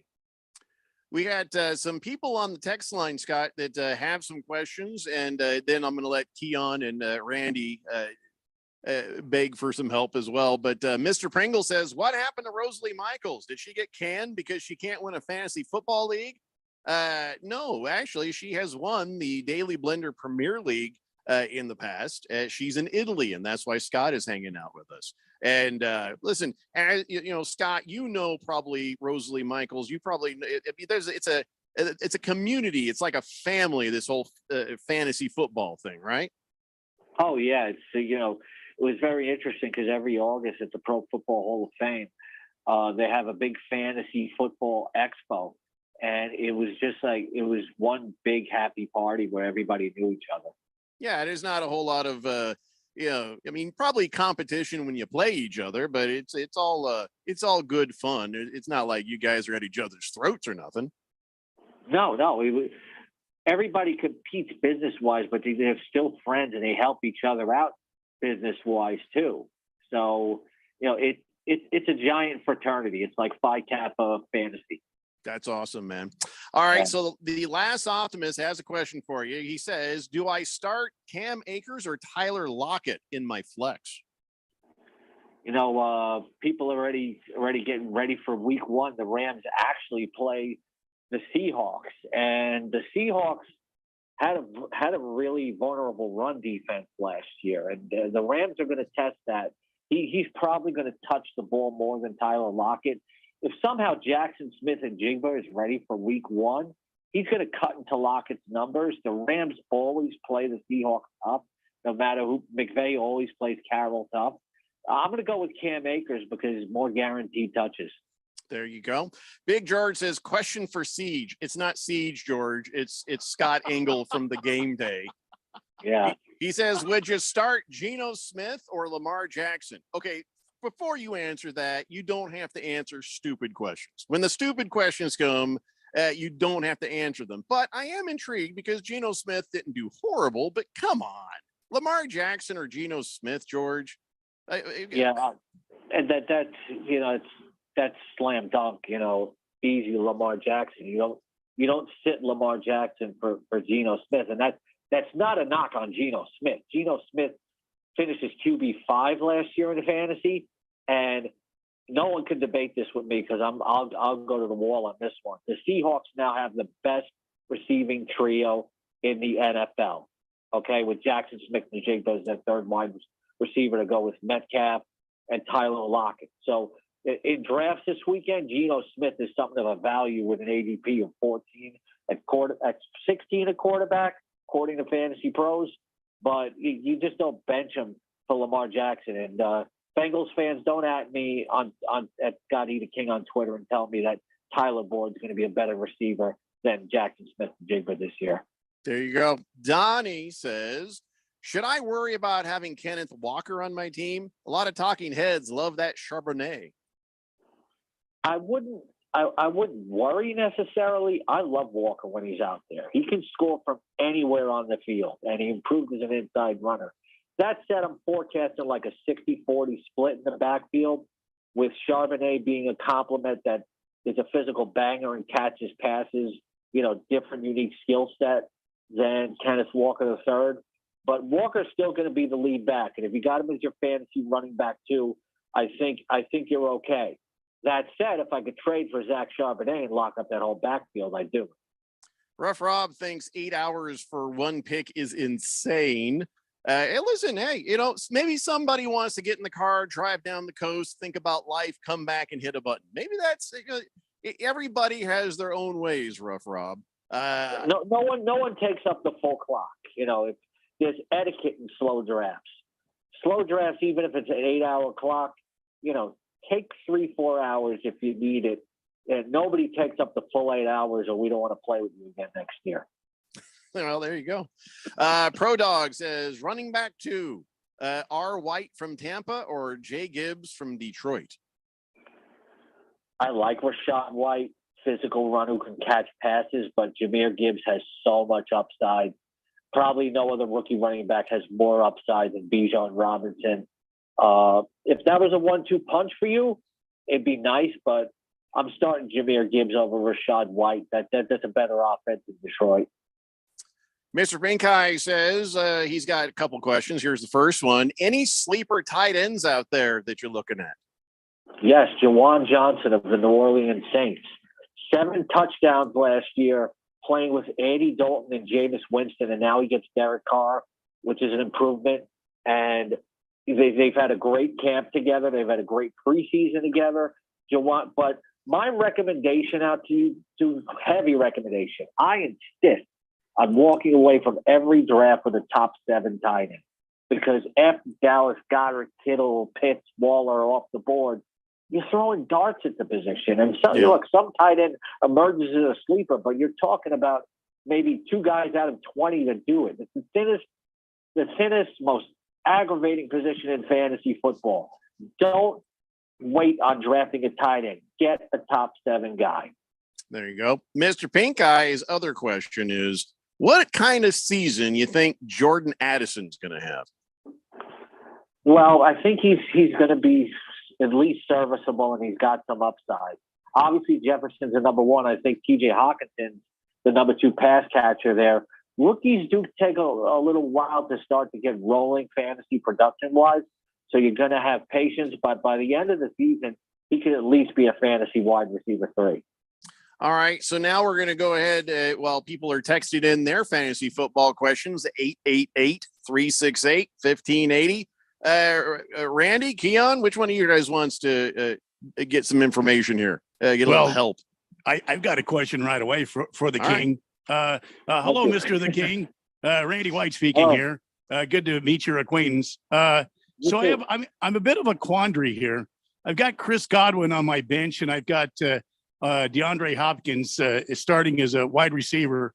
Would you swap those two, especially since I don't know how DeAndre Hopkins is going to do in his new offense in Tennessee, but he caught everything when he was here in Phoenix. Just like to get your thoughts there. Yeah, that's a really close call, Randy, and good to meet you too. But you look at Godwin; he's going from to Tom Brady to Baker Mayfield, right? So it really comes down to the matchup. The Titans are playing the Saints on the road, though. The Buccaneers are playing the Vikings. Honestly, and I'm going to look at this at GameDay.com, I haven't looked at the over-under for this game yet. But I would assume Buccaneers-Vikings is going to be higher scoring. The Saints have a really good defense. The Vikings still trying to put things together defensively. Based on the matchup, I'd lean towards Godwin. All right. Thank you. Thank you, Mr. the King. All right. Keon, you got any questions? I do have one question. I got Breece Hall and Dalvin Cook. I wasn't aiming for it really, but it did work out that way. Which one of those 2 guys do you think is going to wind up being more of the guy in that offense? Well, you're a Washington guy, aren't you? You didn't go for Brian Robinson and Antonio Gibson? I do have Antonio Gibson, actually. I didn't go for Brian Robinson. He was just gone when that thing rolled around there. But no, I do have Antonio Gibson. I got him kind of later in the draft. Okay, well, you don't draft with your heart. You know that. Because it's the first rule of fantasy football. But I like how you expect that all of us do. But as for the Jets' backfield, published reports indicate they're going to bring Breece Hall along slowly. So I expect Dalvin Cook to be the more productive running back that you should start earlier in the year. It's good that you have both and you kind of lock up the backfield there. I don't believe that Cook was going to sign with the Jets if he wasn't going to get significant work. I think he was waiting around for the right situation. I think once Hall gets up to speed, you're looking at what might be an even unpredictable timeshare. Thank you. Sure. I like how Keon just has nothing. He's like, okay. So let me ask you. I guess I answered. No, he answered my question. No, it was a really good answer. Randy, people call me the King. Nobody really calls me Mr. the King. Well, we're respectful for the most part around here. So I've got a question. In another league, I have Bijan Robinson, and I want to know if you're high on him this year, or you think that's more of a wait and see kind of thing. But would you play Bijan Robinson over, say, Cam Akers? Definitely. I mean, you've drafted Bijan Robinson probably is like in the first round. You're not sitting your first round pick. Running backs should be able in the NFL hit the ground quicker running. You're talking about the draft capital that was spent on him in an era when running backs are devalued so much that the Falcons spent a number 8 overall pick on him this year. and they were second in the league last year in run pass ratio. They're obviously staying committed to that. And he can also catch passes out of the backfield. Bijan Robinson is a must start. It's almost like I say, I would never ever bench Bijan Robinson for Cam Akers unless there was an injury. All right. So Shooter McGavin's on the text line says, not knowing if Burrow will be ready, would you start Goff over Burrow? No, Burrow's already back at practice. There are no concerns about him. Again, with these preseason injuries, if they're minor, don't get overly concerned about them. But Goff seems like a pretty good backup, doesn't he? I mean, because he does have high volume. I would never start him over Burrow, but right. I think this, Mr. McGavin kind of knows this, and he's only asking this because of the injury. But all indications that Burrow is going to be ready to roll for Week 1. Of course, reports could change, so it's good that you have Goff. But I would intend on playing Burrow right now. Remember, you don't have to set your lineup for another week. I like how you called him Mr. McGavin. I don't think Shooter McGavin's ever been called Mr. Whistling Gerbil wants to know Colts running back, ? I mean, he must not have heard what you said earlier about that with Jonathan Taylor, not playing in 4 games and maybe not playing at all. And then whoever is left over is Zach Moss. And I think you covered that earlier. Yeah, Zach Moss is going to be the starting running back as long as he's back from that arm injury. Otherwise, it could be a Deion Jackson, Evan Hull, but it could be a committee there. The best runner on that team, you can tell me, Jeffrey, is Anthony Richardson. Huge fantasy upside. Absolutely. And it's sad that he'll have to do that. I think that if he had Jonathan Taylor out there with him, that really would change a lot of the way this offense would work and make it easier on the kid. I do have a question here since I told you about my woes of auto drafting. Would I play, would I play Tank Bigsby instead of Zach Moss? Would I do that just because I don't know the hell is going to happen? Is back and starting, you don't play Tank Bigsby over him. You go with the guy who starts. All right, because that's a committee with Zach Moss in it, and I didn't know if what the plans were for Tank. Bigsby is the number 2 running back behind Travis Etienne, and you don't know what percentage of the carries he's going to get. At least Moss will be the lead running back. And if I got Devon Chain sitting there, do I choose him over those other guys? I would use him over Bigsby, and I would consider using a Chain over Moss because they play the Chargers. That could be a higher scoring game. Will catch passes out of the backfield. Probably share a lot of work with Raheem Mostert. I would lean a Chain over Moss. So my my team got auto drafted with a ton of useless. Just all these running backs useless who are hurt, injured. You lack an ideal number 2 running back. I got a bunch of injuries, man. I got two running backs in reserve and a bunch of other guys who are question marks. I don't like the way this year is going. You can probably cut Jeff Wilson for somebody on waivers and give yourself another option, depending on who's there. Yeah, you're probably right. No, you are right. You're the king. I should listen to you. Half the Lefty says half PPR. Okay, Dobbins or Mike Williams in flex. I would go with Dobbins. In a close call, I'm always leaning towards the guy who'll touch the ball more. I'm not a Mike Williams fan. I think he's overrated. 3 of the last 4 years, he hasn't caught more than 5 touchdown passes, and he's always an injury risk. This will be the last question because I know we're running up against a break, and you've got a life to get back to. Scott Engel. I can do this all day, like Captain America would say. I'll tell you what, we might back you up and get you in earlier if that's the case, because when we get to game day, it is a nonstop stream of questions. But I love answering questions on game day. I'm going to give you the last questions right here. And let's see. Big George says he had to do an auto draft for his first few picks as well. So he had some tragedy. He says, I auto-drafted Cooper Kupp at number 4. Would you start Cooper Kupp or Jalen Waddle in week 1? Well, Cooper Kupp, we don't know if he's ready for week 1. If he's ready. And if you have Cooper Kupp and Jalen Waddle, you better find a way to get them both in the lineup. But how do you have Cooper Kupp and Jalen Waddle and you put one on the bench? You would like in a 3-team league? if Cooper Kupp's ready to go, you have to find a way to start both of them. One of the guys, and we have 10-team leagues for the Daily Blender, and one of our guys, I don't know how he did it. I forgot to ask him how it happened, but he actually drafted Jalen Hurts and Josh Allen. I don't know how he managed that in a 10-team league. With the first 2 rounds?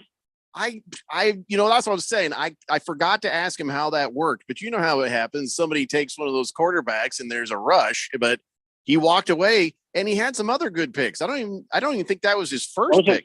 Those are not good picks when you draft 2 of the top 3 quarterbacks. You're drafting a trade when the guy that you probably trade for, like similar player, is already on the board there. It doesn't make sense. Well, he's new. And I explained that to him, and he's going to try to deal one of those 2 guys. But there's the question for Screaming Eagle.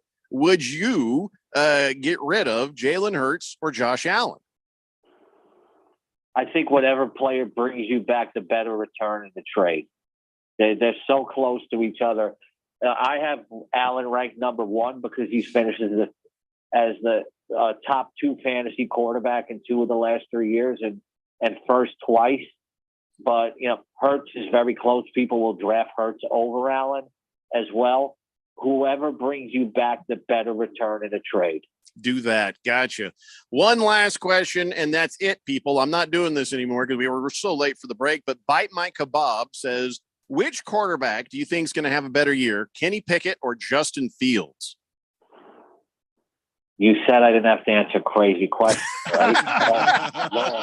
Come on.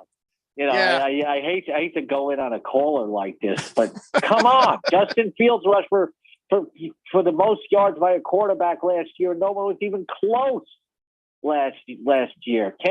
Kenny Pickett, I'll just put it this way. I'm Justin Fields ranked number 4. I have Kenny Pickett ranked 20 spots below him. I think that's your answer. There you go, Micah. Wow. That's Scott Engel from thegameday.com. Check out that website for fantasy, for betting, and for some great sports content. You can find him on the Twitters, just like everybody else. So if you're on Twitter, it's at Scott E. the King. And we'll put a link up there for you guys if that spelling eluded you just then. So, Scott, it was a pleasure meeting you, and thank you so much. I think you gave us some great advice to get us going, and we will see you next Thursday as this season begins. I'm very, very excited to see what this NFL season brings, even though my fantasy football is bust. Thank you, Mr. the King.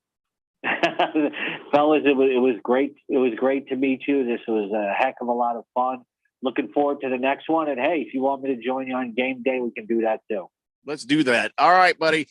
Scott Engel from The Game Day. We got to take a break. We'll be back with some more NFL. It's the Daily Blender here on 1580 The Fanatic. Paid for by Christian Care Ministry. Let's see. If something costs less, but people are happier with it, that sounds like something to look into. And that is Medi-Share. Maybe you've heard switching to Medi-Share to pay for healthcare can save many families up to $500 a month. And that is huge. But it's also true that people are way more satisfied after making the switch too. The member satisfaction rate for Medi-Share is double that of the typical health insurance plan. Double. Medi-Share works too. It's been around for 30 years. Members have shared more than $5 billion of each other's bills. People love having telehealth and a huge nationwide PPO network. So yeah, really, you can save a ton and like it better. Imagine being happy with how you're taking care of your health care. So if you're self-employed or part of the gig economy, or you just want a plan you're happy with, you can call right now. You'll get a price within 2 minutes. So see what you can save. This is a very, very smart use of 2 minutes. Here's the number you need. Call 855-51-BIBLE. That's 855-51-BIBLE, 855-51-BIBLE. Prescriptions require an online consultation with a healthcare provider who will determine if appropriate restrictions apply. See website for details and important safety information. Subscription required. Price varies based on product and subscription plan. Hey guys, did you know there's a generic form of Viagra that works just the same, but is 95% cheaper? Just go to 4hims.com/joy. Through Hims, you'll get a free medical consultation, discreet shipping if prescribed, and the process is 100% online. To start your free online visit, go to 4hims.com/joy. That's FORHIMS.com/JOY. Seems like everything is going electric these days. Electric cars, electric trucks. But what you save on gas, you pay for with that electric bill. With all these things being plugged into your house, wouldn't it be nice to save up to 85% on your monthly electric bill? Well, you can do that with 0 down and no payments for 12 months. Call Harmon Solar. Harmon Solar is a family-owned, woman-owned local company that uses top-of-the-line equipment. Call Harmon Solar, 800-281-3189. That's 800-281-3189. Or go to harmonsolar.com. It is Raymond and Austin on All Star Sports Radio. Our sportsbook and casino sponsor, BetUS.com, is celebrating their 30th year. You can't miss offer. 125% sign-up bonus and up to 30 risk-free bets. It's called Bet Protect, and you can only get it from BetUS.com. An awesome offer for this season's wild plays. Nice, like that infamous tuck rule back in 2002. Tuck rule, worst call in sports. Man, you're like the old lady in the Titanic. It's been 21 years. Hey, I'll be king of the world with Bet Protect. It's like having 30 get out of any tuck rule shenanigans in my back pocket. But your back pocket is usually empty, bro. Keep your shoulder pads on. Is there anything else about BetUS you haven't told me? The less you know, the better. BetUS has live in-game betting, a 200% crypto sign-up bonus, and online casino for some blackjack. You've been holding back. Anyway, folks, get Bet Protect this football season. Visit BetUS.com for the industry's biggest 125% sign-up bonus and up to 30 risk-free bets. Or give them a call at 1-800-MY-BET-US to get started.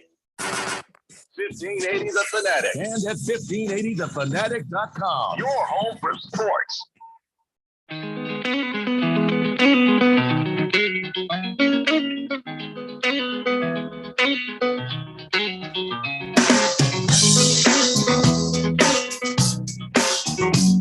So Danny Blender here on 1580 The Fanatic. So what do you guys think of Scott the King? I like Mr. the King. Yeah, he's very informational. He was trying so hard just to be very nice and professional till the end. And not only that, he's got a telephone that works. You can hear what's going on. So, that's good. Yeah, he's not replacing Rosalie. He's filling in for her while she's off in Italy. And but no, I dig his New York style. I really do. And you can tell he does know what he is talking about. So I'm thrilled to have him with us here for the next month. And like I said, we'll have him back Thursday at 4 p.m. And like I put on our Twitters, on my Twitter and the station Twitter, a link where you guys can find him and see what he's all about with the website and his stuff. So yeah, I like the guy. I did. I hope you guys did too, because I think this is going to be good. Big George said auto draft got me Chris Goodwin, Cooper Kupp, and Jalen Waddle and DK Metcalf in the first few rounds. All 4 of those are great choices, but I can't start all 4. Yeah, I had the same thing in this other league because I'm actually running the commissioner team for League 14, and I had an embarrassment of riches. Listen to the running backs I've got in this league, and I didn't draft it. It just happened. Christian McCaffrey, Cam Akers, Breece Hall, David Montgomery, Isaiah Pacheco, and Bijan Robinson. Yeah. Can you believe that? I have all the running backs. And on top of that, Lamar Jackson. And on top of that, DK Metcalf. And on top of that, Amon St. Brown. And Anthony Richardson as my backup quarterback. And you just have the ground team. I'm just saying. It's going to be weird. But that's, again, auto draft is of the devil. I mean, that's one where it's a lot of running backs, but I don't know. I mean, you can't play them all, so that's an issue. But like those are all guys that are bell cows for their team. Like they carry the football, So that's pretty incredible. And to have Lamar Jackson and know that if he goes down, you're going to have a running back or not a running back, quarterback that does basically a similar thing in an offense where they are going to let Anthony Richardson loose. Yeah, and I'll have no problem figuring out my flex. That's the other thing. It's going to be pretty obvious what's going on. So let's see. Moist one. I'm not going to read what you said, but I agree. 888-368-1580. Well, alrighty then. Yeah, just trust me. Well, with the moist one, we always do. Joe the Show says, man, Scott Engel saved my ass right there on the Jeff Wilson news. Anybody with the King in his name, it's got to be good. He's got to give you a quality information. So I'm very thankful we have him. I think we will call him Scott the King. I think that's you pretty call good. him what you want. I'm going to call him Mr. the King. Well, you can call him that. I'm on a first name basis. Yeah. Well, he says more important matters. Who the hell is the pirate and what did he do with Randy? If you can hear me, Randy, give me an arg so the pirate knows I'm on. Cheers. Dropping the Soap says, I drafted Brees Hall in my PPR league. Should I hold on to him or try to trade him? Well, he's no longer with us, Dropping the Soap, but I will say this.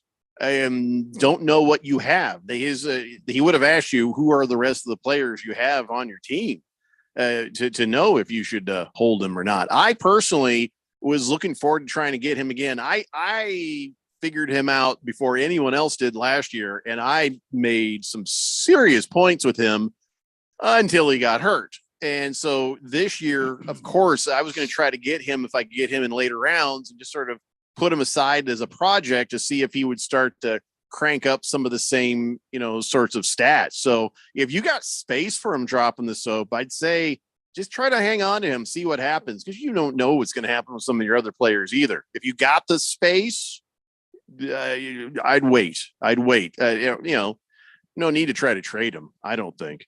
I guess you could. Show the Show says, cheers, brother. Cheers. I don't know if that was for me or if that was for well, I said Scott cheers. the King. Said, Randy said it. Okay. Cheers. That was yours. I don't want to steal your cheers valor right there. Hefty Lefty says the real test for this Scott the King guy is going to be when I start bringing the kicker questions. Really? He may not answer you just to be polite. He was totally on like his, nice, I just met you behavior until bite my kebabs question. And then we met the real Scott the King, which is fine. And I like that guy. Yes. He's straight shooter. I think his personality is going to come out more and more as we go. And you people ask him your stupid ass questions. So Free Toby says, free moist one, read the text. No. 888-368-1580. Moist one's used to this. It happens every day. I sure feel better about this than I did Siege. I'll tell you that right now. Oh, right off the bat. Yeah, absolutely right. And not because, but just he's good. This guy's good. Oh, they don't call him the King for nothing. Yeah. So now we need to talk about some unpleasant business. Have you guys seen the report, the deposition of Steve Wilkes? And I tell you what, the only thing I can give you from this is it doesn't absolutely mean that Bidwell is racist, a lot of these things, but it does mean he's a cheater. It does mean that he was involved in getting burner phones and having everybody, in fact, insisting everybody communicate with Steve Keim when he was on his drunk suspension. But the allegations of racism, I unless there's more information that comes out that I get to see, I can't necessarily go there yet. I'm not saying it's not true. I'm not saying it is true, but I am saying that in the story I was reading, it's like, I guess there was a thing where he got upset. Bidwell got upset when McDonough brought 3 black players who were trying out for the team over to meet him. And he freaked out. But I was like, don't you bring people over to me. And he was very upset. And that was, but that doesn't necessarily mean it was because they were black. It could have been he just didn't want to meet people trying out for the team. And later on, when it was about the whole burner phone thing, and then about there's no definitive pointing towards Bidwell being racist, but Steve Wilkes, basically his sensitivities as a black coach, I can understand that. So, but there's nothing where Wilkes says that he said certain things. Bidwell got on the phone and bitched him out when his kid was in the car. Maybe Bidwell didn't know the kid was in the car. He was on the phone and he's yelling at him about how embarrassing it was for them to lose. He's like, I can't even bring people up in the box. It's embarrassing. And so he's yelling at Steve Wilkes.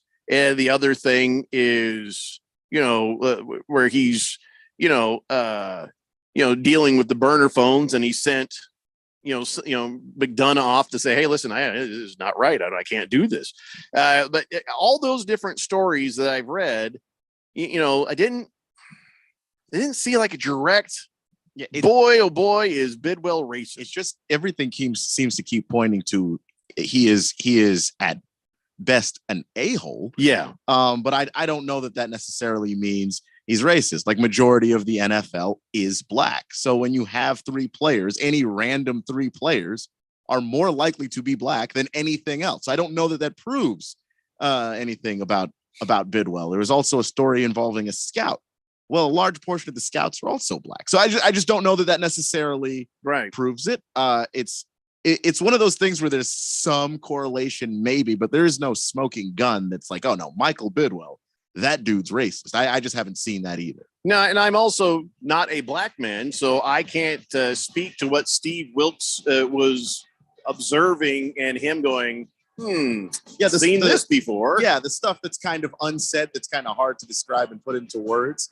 I have lived that, so I know that experience, but I don't know because he can't put it into words, and because it is hard to tell us exactly what it is that he saw. It's just going to be hard when on paper to say that means that Michael Bidwell is necessarily racist. So a-hole, looking like it. Racist? They're going to say the jury is still out on that, and I sure hope he's not. I can handle having an a-hole for an owner. Can't handle having a racist for an owner. Just can't. So we can talk more about that when we come back if you want to, but we got plenty of other stuff to talk about. NFL on the way. It's the Daily Blender here on 1580, The Fanatic. Do you have heart failure and often hear, those stomach issues ruined your birthday? You're too tired to play catch, Grandpa. Sweetie, you haven't touched your tools since the carpal tunnel syndrome diagnosis. if these seemingly unrelated symptoms sound familiar, talk to your cardiologist. Ask about transthyretin amyloid cardiomyopathy, or ATTR-CM, a rare and underdiagnosed disease that gets worse over time. Learn more at connecttoyourheart.com. That's connecttoyourheart.com. Sponsored by Pfizer. And paid for by Linear Marketing Group. Are you drowning in debt? Are you struggling to make minimum payments? Did you know that on average, a household with at least one credit card struggles with over $17,000 in credit card debt? If this sounds like you, know that it's not your fault. Credit card debt happens to good people. Credit card companies lure you in with low introductory rates and low minimum payments. Before you know it, you're in over your head. We've helped thousands of good people just like you become debt-free with our Debt Reset program that will dramatically reduce your debt down to a fraction of what you owe. Our Debt Reset program is customized to get you debt-free in as little as 24 to 48 months with one low monthly payment. If you owe over $10,000 in credit card debt or even personal loans, call 800-278-0630 now. There are no upfront fees or out-of-pocket expenses. You don't pay a dime until we succeed. Call now to see how the Debt Reset program can work for you. 800-278-0630. That's 800-278-0630. Again, 800-278-0630. And now, here are the top 3 things experts recommend you do to survive the summer with a broken AC. 1, breathe very slowly. 2, do not make any sudden moves until help arrives. Just ignore it. 3, calmly express your disappointment to your husband for neglecting service on your air conditioner. They finally get me unstuck from this leather chair. I'm gonna kick your. Summers in Arizona are brutal. That's why thousands of Arizonans depend on Desert Diamond Air. From 24/7 emergency service to diagnostic checkups to full replacement, Desert Diamond specializes in both residential and commercial HVAC systems with competitive pricing and experience to service and repair all major AC brands. With federal tax credits up to $2,000, it's a great time to replace your AC system. Go to desertdiamondair.com or call 602-362-4599. That's 602-362-4599. Or search Desert Diamond Air on your mobile phone. Ask Sherwin-Williams during the Endless Summer Sale, September 1st through the 11th, and get 30% off paints and stains with prices starting at $31.14. That means 30% off our most popular color family, blue. Psychologists have found it to be soothing and relaxing, which makes it especially great for bedrooms and bathrooms. And of course, get 30% off all of our other colors. Shop the sale online or visit your neighborhood Sherwin-Williams store. Retail sales only. Some exclusions apply. See store for details.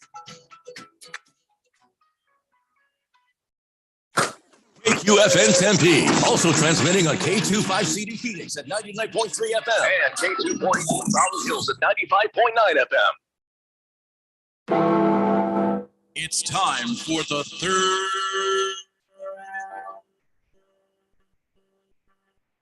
hour. All right, people, settle down because it's time. Time for what? Showtime. When does it start? Right now. 3, 2, 1. Let's get on with the show. Let's do it.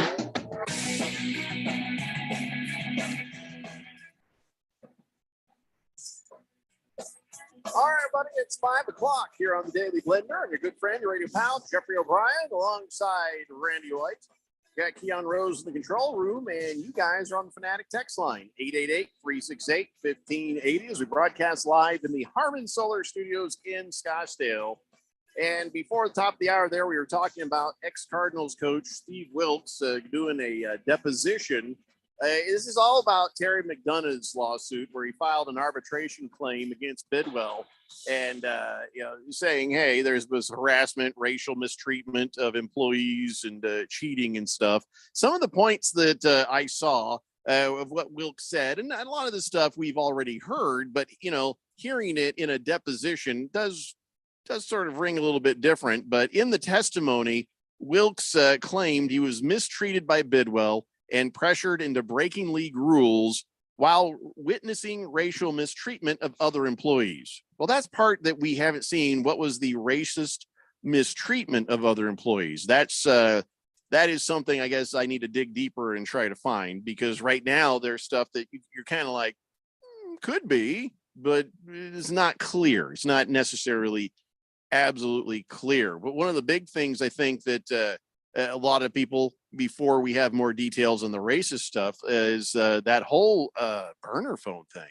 And, where when Steve Keim got suspended, Bidwell insisted and got mad and yelled at people who wouldn't communicate directly. They were berated and they were belittled, and they were he went nuts, making sure that Keim was communicating with key personnel on the Arizona Cardinals. And then Wilkes refuted the claim that, when the news came out, Bidwell took swift action to stop the prohibited communication. It's like, no, he didn't. He's the guy who instigated it and insisted on it. And Wilkes says, yeah, no one ever retrieved the burner phones until Keim came back from suspension. So no, there was nothing swift about it. And, so Bidwell, as you know, his father has a great track record of inclusion and, integration, even back before it was, popular. And he has a good track record. But Bidwell sits on the NFL's Diversity, Equity, Inclusion Committee and Social Justice Working Group. And that's nice. But then McDonough has said that he got reprimanded after introducing 3 black players to him during a tryout. He said, don't ever do that again. Again, this is what we said in the last hour. It hasn't been communicated it was because they were black. It could have been just he didn't want to have to meet people who are just trying out. It's like, don't introduce me to people before they matter. Again, like Keon said, clearly an a-hole, maybe not racist. And Wilkes said he witnessed the interaction, but didn't exactly know what it was pertaining to. So as much as he saw it happen, even he says, not sure what that was all about. And I guess, but Wilkes did say that Bidwell berated him multiple times, one of those instances allegedly occurring in front of Wilkes' 9-year-old son. So it wasn't just the phone call. He also got berated other times. But in this deposition, it doesn't say that it was, there were racial undertones or racial slurs or anything. So I'm not sure yet where it's coming from. Wilkes, as Keon mentioned earlier, was something about a scout for the team who was black, who got berated by Bidwell for parking in the owner's spot. Well, I think if you park in my spot, I don't care if you're black, white, Asian, or anything else. Yeah, I'm going to yell at you. Get the hell out of my spot. What is wrong with you? BA cut a guy off the team for parking in his spot. because he had warned them, if you park in my spot, you're going to get cut. So again, there's got to be some more information before I can fly the Michael Bidwell's a racist flag, but he's definitely an a-hole. By everything, he's a cheater and an a-hole if these things are true. Yeah, and I would venture to say it leans more toward that. It wouldn't. I don't know. In my opinion, I don't think it sounds racist to me. I mean, I think he's just an equal opportunity a-hole.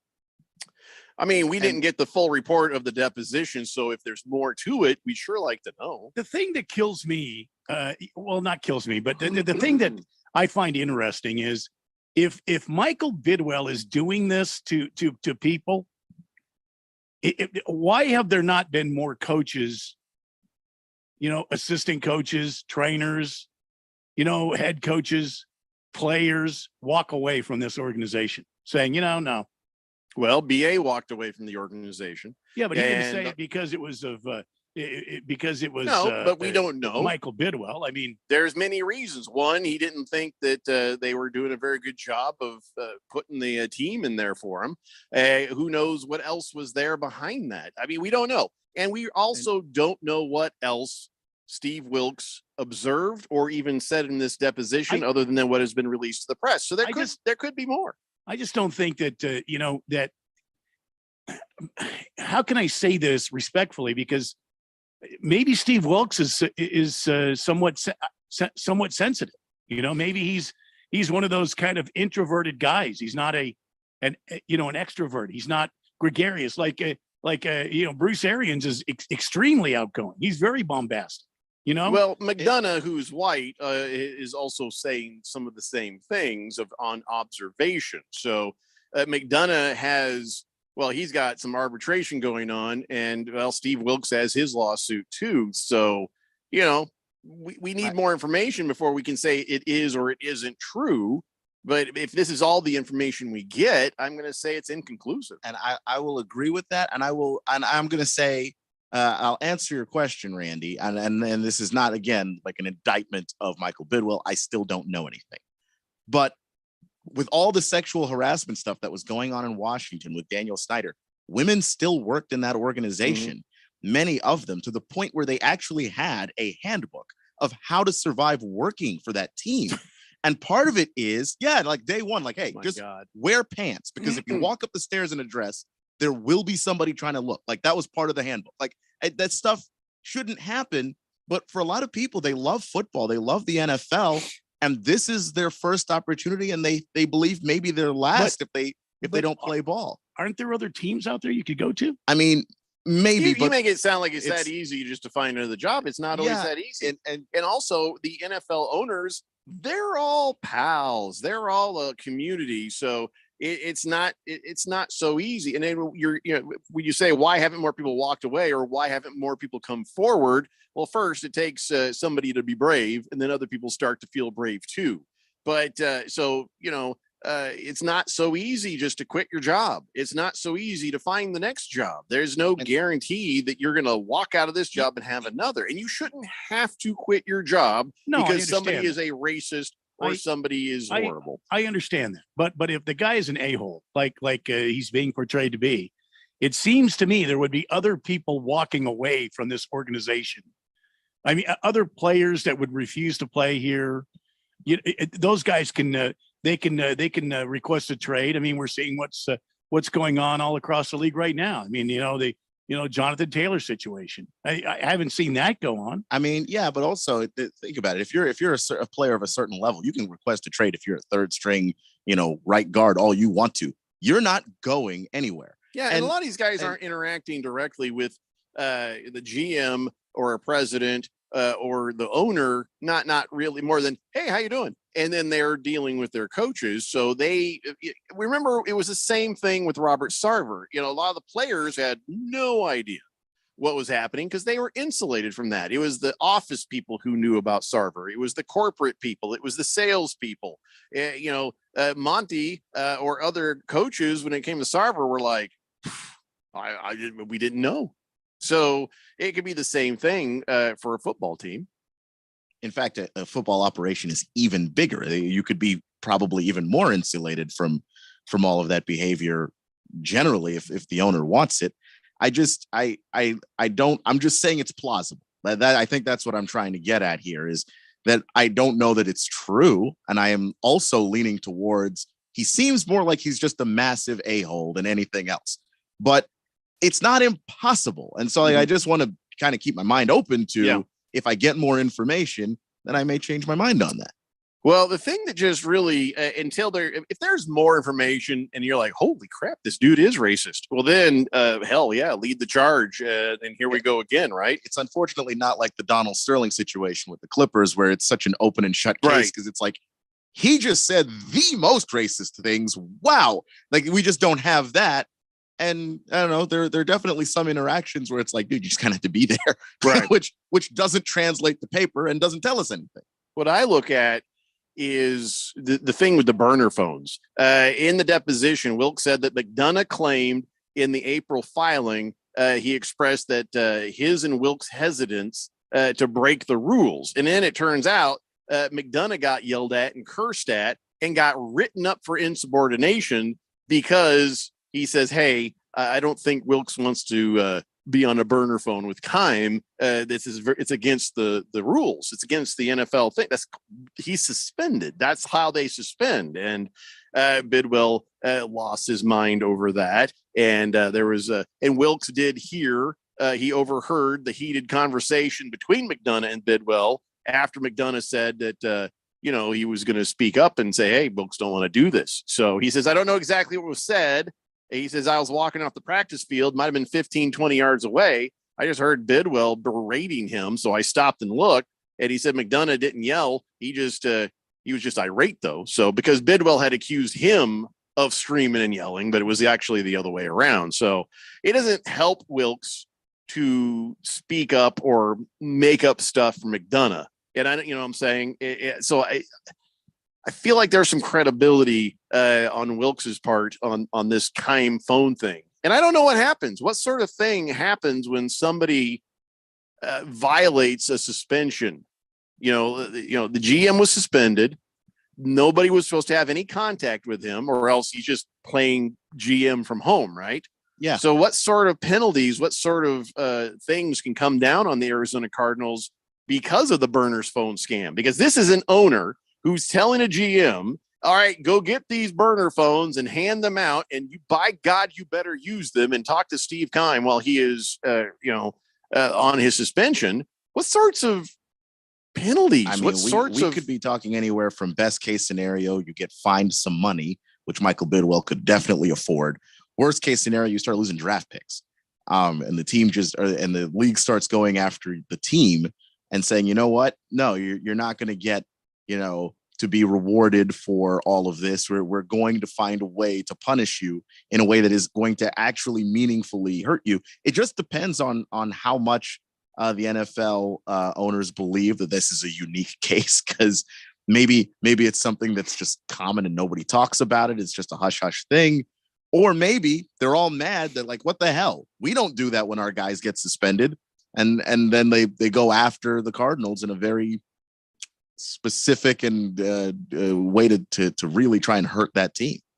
I was not aware of this, but Last Optimist is saying, unfortunately, because Wilkes was not willing to be cross-examined by the Cardinals legal team, the arbiter says his testimony is now being excluded from the judgment. Well, why? What? Well, that's dumb. Doesn't help anything, Steve Wilkes. Why aren't you? My guess would be that's advice from your lawyer, but why would your lawyer tell you that? Unless the lawyer's like, hey, if that affects the lawsuit in any way, then what's the point of the deposition? I mean, what was the point of this? Because this is, I don't believe those two things are connected, right? This is not for the lawsuit. This is for the arbitration. Yeah. So I don't know. I have no idea. It seems like bad advice though. Yeah. Silly Wabbit wants to know if there's a handbook to work for the Fanatic. No, there's just one sentence: wear pants. That was always the thing. Just make sure you're wearing pants. Yeah. Mr. Wilbur says, let me see it for Randy. Michael Bidwell is the owner, and the rest of the guys who work for him need to grow some nuts. Complain all you want, but Michael Bidwell, he is not a racist. You can't just declare that without knowing. And that's what we're saying. We're also not declaring he is without knowing. We're saying these stories are very inconclusive and you could see it the other way. So till further notice, no, Michael Bidwell at least does not seem to be racist. Wilbur says he might just be a hard boss to work for. Yeah, and it's not against the law to be an a-hole. It's just not. There are levels of a-holery where you do start to get into labor law. And when you start getting to be abusive, maybe that's a different situation. Hostile work environment type stuff. But so far, the only evidence you see, even by the testimony of Wilkes, is, man, that dude's an a-hole. He's a cheating a-hole. Yeah. Beyond that, I can't say he's racist yet. And I hope I don't have to. I don't want him to be. I mean, that's horrible. Especially given the legacy of that family. Yes. And what that means to the National Football League. I would hate for that to be the case, you know, and I think that it would be incredibly sad, but we just don't know. And and because, you know, once you jump to that particular conclusion, it's hard to take that stain off of somebody, you know, hesitate to jump there. Well, the stain don't come off. You get a new owner. Hefty Lefty says, I know people that pay to get berated. Usually there's a lot of latex and riding crop involved, though. Oh, boy. Thank you. That's a very different situation entirely. Yeah. Big George has started already with the sell the team Bidwell. He stinks. I mean, it's the same thing he says about, well, pretty much everybody. Yeah. Get him out of here. Against the spread is on the text line, but I got to hit refresh for this thing to come up. And soon we're moving on to other things. Against the spread says, I may not be able to send my NCAA picks. Well, you don't have to do it today. We're having Keon Rose's college football dance party tomorrow. He says I may not be do it tomorrow. So here are my week 1 NCAA picks. Oh, okay. Well, everybody better pay attention because you can make money betting off of his information. He says, the first few weeks, I make a minimum of bets because the lack of data samples. This week, I got LSU on the money line to beat Florida State.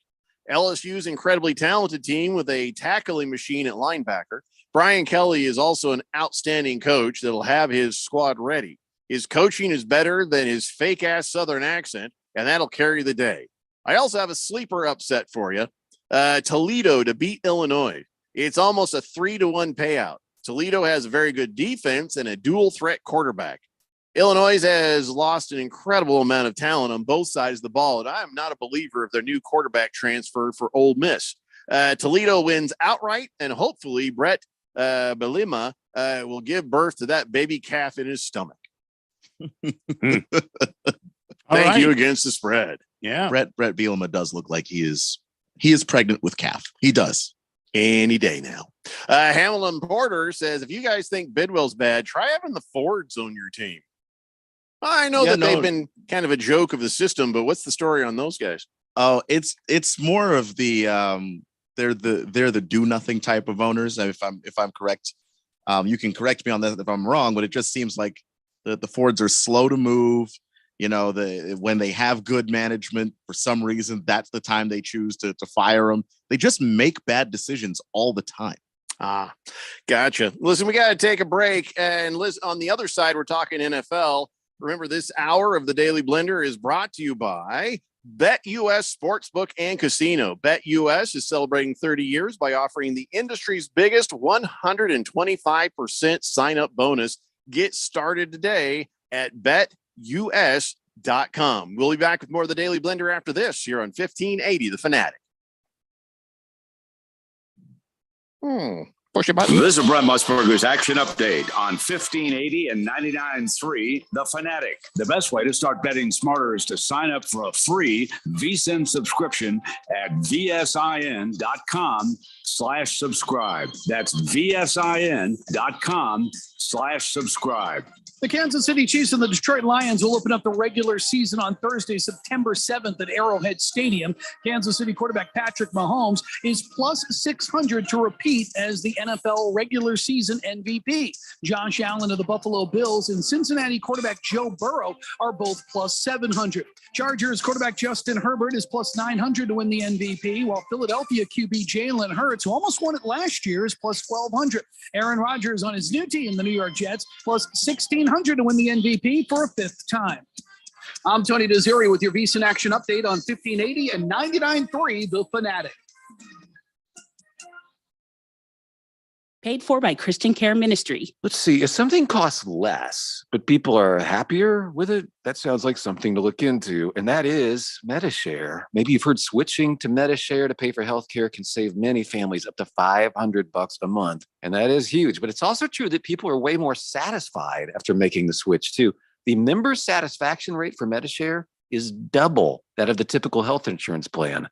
Double. Medi-Share works too. It's been around for 30 years. Members have shared more than $5 billion of each other's bills. People love having telehealth and a huge nationwide PPO network. So yeah, really, you can save a ton and like it better. Imagine being happy with how you're taking care of your health care. So if you're self-employed or part of the gig economy, or you just want a plan you're happy with, you can call right now. You'll get a price within 2 minutes. So see what you can save. This is a very, very smart use of 2 minutes. Here's the number you need. Call 855-51-BIBLE. That's 855-51-BIBLE, 855-51-BIBLE. Hi, this is Ryan Radke, sports play-by-play announcer and husband. I'm often on the go, and that sometimes leads to quick food choices that don't always agree with me. And I'm sure you can relate. Pepto has got your back when you eat or overindulge in foods that leave you with an upset stomach. It provides fast and effective 5-symptom relief of nausea, heartburn, indigestion, upset stomach, and diarrhea. Pepto-Bismol is available in liquid and convenient options like chews, liquid caps, or tablets. Keep it handy, use as directed, and please keep out of reach of children. Ask Sherwin-Williams during the Endless Summer Sale, September 1st through the 11th, and get 30% off paints and stains with prices starting at $31.14. That means 30% off our most popular color family, blue. Psychologists have found it to be soothing and relaxing, which makes it especially great for bedrooms and bathrooms. And of course, get 30% off all of our other colors. Shop the sale online or visit your neighborhood Sherwin-Williams store. Retail sales only. Some exclusions apply. See store for details. Red Clark Automotive trains certified technicians located on the southwest corner of Bethany Home and 19th Avenue, servicing Valley automobiles 44 summers now, offering our summer cooling system inspection diagnosis on the belts, water pump, radiator, and hoses. Every air conditioning service includes a dye injection to find leaks. Contact us today at 602-246-2881. And online at gregclarkautomotive.com. Mention 1580 and get 10% off of labor. It's the sound of the fight song, the excitement of the rivalry. It's the unbelievable upsets. It's the Heisman hopefuls. Oh my God, Davis is going running all the way back. It's the national rankings. It's college football. The Sooners right Davis Field. Tune in each Saturday for the college football game of the week. Listen for all the action, drama, and excitement on your home for college football. 1580 and 99.3, The Fanatic.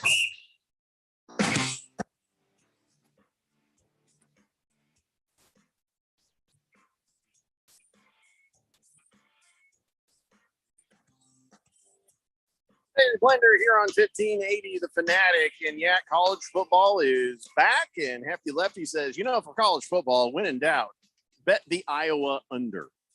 Fair enough. 888-368-1580. Not score. So let's talk some NFL though. Let's do that instead. We don't have a whole lot of show left to do that in, but I just thought this was interesting. Everyone on the New York Football Giants is a captain. They have 10 captains. Oh, boy. I thought you had a captain on offense and a captain on defense. And you go. You're done with your captains. 10 captains sort of makes the position a lot less, important. You generally have 3 or 4 captains. I mean, like you said, offensive, defensive, stand out like veteran players that are leaders in the locker room. And then maybe like a special teams guy. Too many captains if you have 10. 10 is too many. I would agree. Yeah, well, that's that could be an entire side of the ball.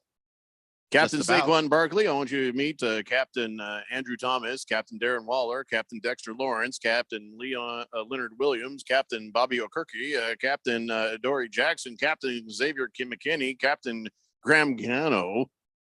Wait, did you notice who's not a captain? The damn quarterback. Well, they didn't even make Daniel Jones a quarterback. The kicker is though, because Graham Gano, that's the kicker. That's embarrassing if the kicker's a captain. And you got 10 captains. Sorry, Daniel, we're just right out of captains. You just paid the guy, sorry. and he's not a captain.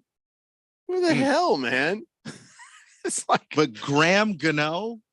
If I'm Daniel Jones, man, I'm just like, I just want out. I just want out. I just want to go home. You want out from the only team that's willing to give you that level of money. No, I don't Look, care. Everybody's a captain, but me. You think I don't notice? Everybody's captain, but me. They're gonna notice on TV. It's Graham Gano. Jesus, how does that happen? It's it's like that Captain Morgan commercial where it's just captains of all kinds are in one giant room. Captain. Yeah, it just. I think it would hurt my feelings if everybody at 1580 the Fanatic was a captain, but me. Everybody had the little C on their shirt, and I don't have nothing. Well, can I be a captain? Is Saquon Barkley? Was he elected a captain? He's a captain. Saquon Barkley, the captain. But it's even worse than that because it would be like if Squid was also the captain. And you weren't a captain because that's what having your kicker be the captain is like when you're not the captain as the quarterback. No, this just in. Daniel Jones has just been made captain. Oh, well, he has. I think they realized the oversight. Okay, and they ran over and they glued a C to his shirt. It might even be like a post-it note, but he's now captain. Oh boy, too many captains. Just keep him happy. Makes no sense to have that many captains. Hey, good news, Randy. Joshua Dobbs says, I'm extremely prepared for the opportunity. Nice. Yeah, he's extremely prepared. Well, you got a winner in town. Can't tell if he was angry or surprised because he has no eyebrows, but he says he's extremely prepared. Well, that's good. That's good because we're going to need him. He's going to need a sweatband, to keep the sweat from getting in his eyes, but he's extremely prepared. You think he's going to start? I have no clue, but in Jonathan Gannon, I trust. It's really. Yeah. I mean, yeah, okay. It's will he start? I mean, as far as knowing the offense, he's got the clear head start. I mean, do you guys? He has a clear head. No, do you guys care who starts for the Cardinals? I mean, both of you are admitting that the Cardinals are in a what's the word? A tank mode. Mm-hmm. Yeah. I think that you can probably develop Clayton Tune. I wouldn't throw him to the Wolves week 1, or much this season. I would try to develop him. In that regard, I care because he could be, something useful for you for the future. Like say you lose a lot of games and you still draft Caleb Williams or you stick with Kyler or whatever the case may be. He could become a very quality backup that you don't have to pay a ton of money for because he's on a rookie deal. All I could think was we should call them the Washington Wolves. When you said Wolves, don't throw them to the Wolves. I mean, Washington Wolves. It has been pointed out that does sound good. Do they have wolves in the DC area there? Well, I mean, I know politicians. All the politicians are there. I know that. Politicians, but and the lobbyists are there. But there are the reason why people were pushing so hard for the Red Wolves is because they do have Red Wolves in the area. How about just Wolves in Virginia? I mean, I would be fine with just Wolves. I would. It's a cool name. It ain't going to be the Redskins. They have said no, but hell no, not going to happen. So give it up. Stop asking. Yeah. So I think everyone could stop signing that petition now because it's not changing anything. We all knew they weren't going to go back. I mean, just branding wise, after the whole stink that people were being made about it. I don't know. There was a whole petition that people signed to change the name back to Redskins, and it was it was they got included some Native Americans and some people who are It was, but it doesn't matter. It doesn't matter. Let's get past that. Okay. Some will say it's okay. Some say it's not, but it is definitely a racial slur. And just because some people are like, no, it's okay, we're good with it. Nope. We're just going to move on and we'll do something else. There's no reason to go back to you've made the mistake. You fixed the mistake. There's no reason to remake the mistake. And they're not gonna. So, everybody simple. thinks they're being cute when they text in the Redskins whenever they're talking about the Washington team. It just shows me more about you than anything else. 888-368-1580. Beer Bob says, I'm sure Daniel Jones doesn't give a crap about being a captain or not being a captain, but if he did, he could wipe his tears with his $40 million. Yeah, he's got a lot of things to do, like count all those millions. He's busy. He also has a lot of tax returns to fill out for customers. Doesn't he look like an accountant? He just looks like a guy sitting in a chair at the H&R Block. And if he starts talking, like there are some people who are like, hey, he looks like an accountant. And they start talking like, never mind. That dude's pretty cool. Not Daniel Jones. Not only looks like an accountant, he sounds like one. He's just a very boring guy. Yeah. Hefty Lefty says, careful, Jeffrey. Will Smith is lurking around somewhere ready to slap anybody for an alopecia joke. Is it an alopecia? Is that what's going on with that dude's eyebrows? With Josh Dobbs? Yeah. Hamilton Porter says, always remember the Lions were an 0-16 team. They went 4-0 in the preseason. Don't read too much into what Dobbs has done. Who is undefeated in preseason play? The Washington Commandos. You didn't have to bring it up. I wasn't going to bring it up. I didn't want to. Yeah, because I was just like, "What? This is not the list of teams you want to be on." You know who's not undefeated in the preseason? The Baltimore Ravens. Yeah, true, but I don't feel great about that. Sure, broke their streak that was important to literally them and nobody else. But you know what? The 0-16 Browns were undefeated in the preseason. The 0-16 Lions were undefeated in the preseason. I want to be on that list. Mm-hmm. Just not a good list to be on. I don't enjoy it. I'm not sure about your coach. Ron Rivera is trying with a straight face to say that the game against the Cardinals might be difficult. He's like, he says, there's a lot of mystery in this matchup. He said the word, there's a mystery here. There is an advantage by the Cardinals there. Which quarterback will they use? We don't know. It's a relatively new. They got a new coach. You got a new system. You got these quarterbacks we've never seen with a different skill set. And he's just, I got to find the video to see if he's laughing when he says this. No, because Ron's a sincere guy. He honestly believes it. And that I suppose that's the mindset. He's loading for bear, isn't he? To have an NFL coach that takes every game seriously. But man, some of the stuff Ron says, honest to God, why would you say any of that stuff out loud? I don't know why he would say that out loud. The same way I don't know why he would say that if he had known Sam Howell was this good, he would have started him last year. That's not a thing you admit out loud. They tied the Giants and he didn't realize that they'd been eliminated from playoff contention. That's not a thing I would have said out loud to the media. I don't know. I don't know what the deal is with Ron Rivera. I like the guy as a guy. He's changed the culture of that team. But my God, he says some things out loud that I'm just like, you shouldn't. You just shouldn't. Lost Toby says, Keon, don't worry. You won't be 0-16. It'll be 0-17. Oh, that's right. We got an air show. Thanks, Lost Toby. Boy. Hamilton Porter, he says, tell Keon Utah's first play of the season was a 70-yard touchdown pass, pal. Yeah, I saw it.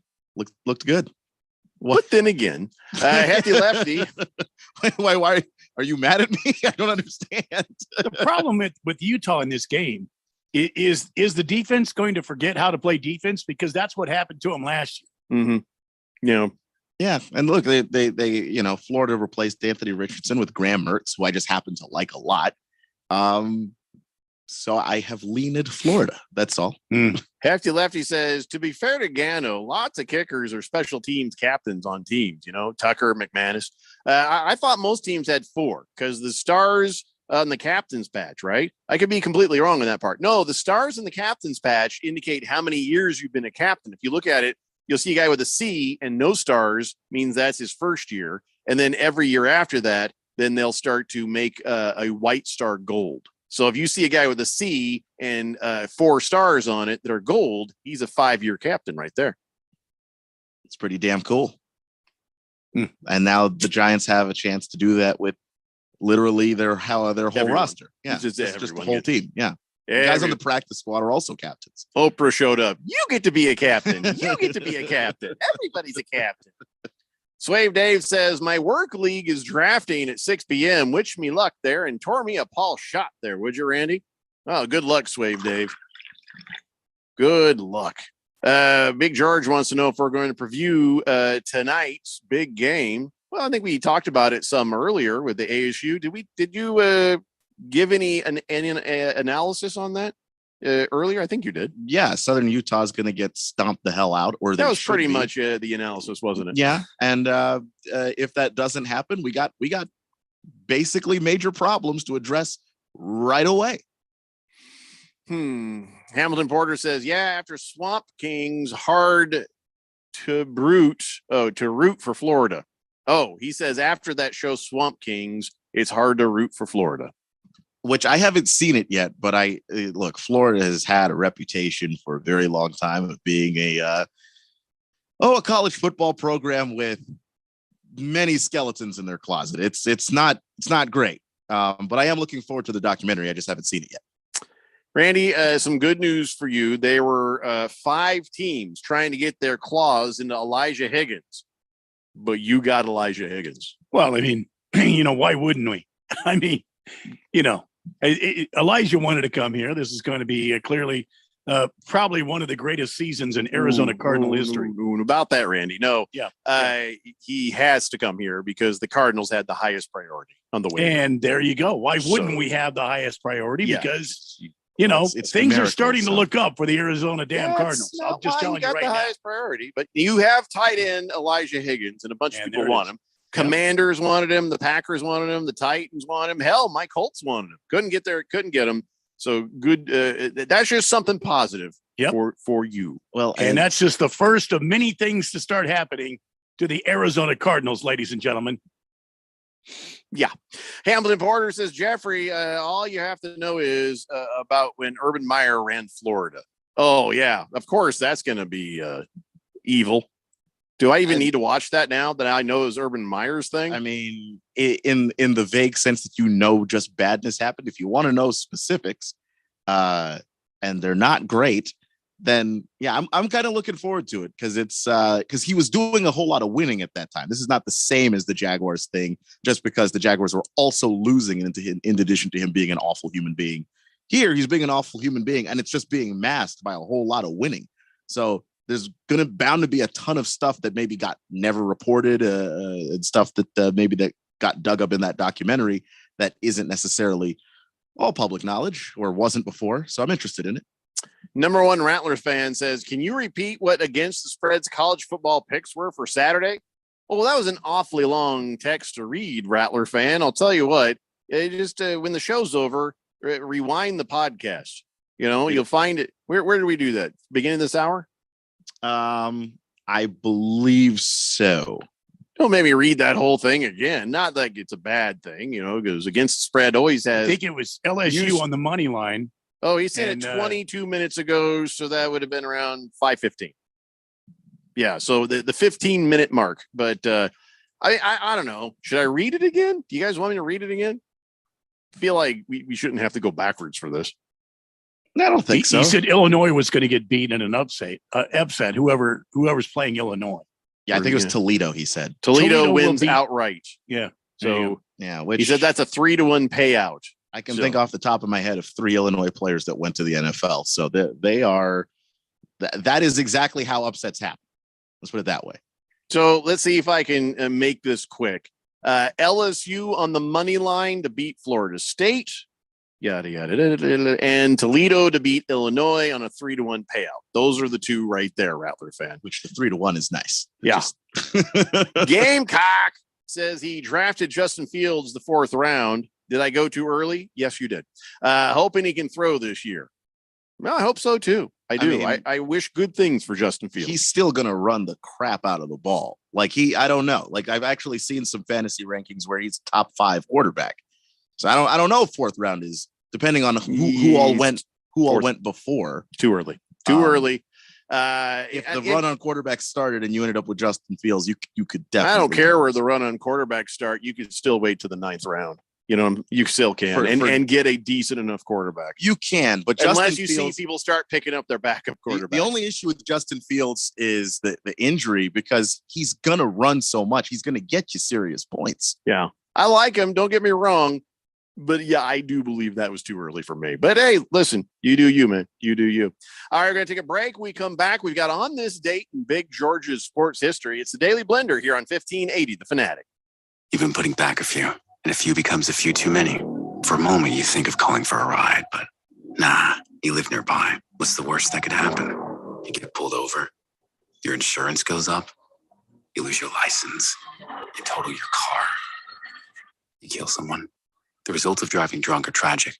That's why law enforcement is out there looking for impaired drivers to save lives. So if you think you're okay to drive after a few drinks, think again. Drive sober or get pulled over. Paid for by NHTSA. Back to school means back to early bedtimes. But I'm not tired. Fortunately, there's Pure Z's Kids, mindfully formulated to help your child fall asleep naturally when needed. Pure Z's Kids products are non-habit forming, drug-free, and available in liquid, chewable tablets, and gummies. Give them the rest to be their best. Bye, Mom! Pure Z's Kids, for ages 4 and up. Explore all Pure Z's Kids products at ZQuil.com. These statements have not been evaluated by the Food and Drug Administration. This product is not intended to diagnose, treat, cure, or prevent any disease. Greg Clark Automotive trained certified technicians located on the southwest corner of Bethany Home and 19th Avenue, servicing Valley Automobiles 44 summers now, offering our summer cooling system inspection diagnosis on the belts, water pump, radiator, and hoses. Every air conditioning service includes a dye injection to find leaks. Contact us today at 602-246-2881. And online at gregclarkautomotive.com. Mention 1580 and get 10% off of labor. Hi, I'm Tom Horn, Arizona Schools Chief. My job is to encourage excellence in public schools, and Arizona does have excellent public schools.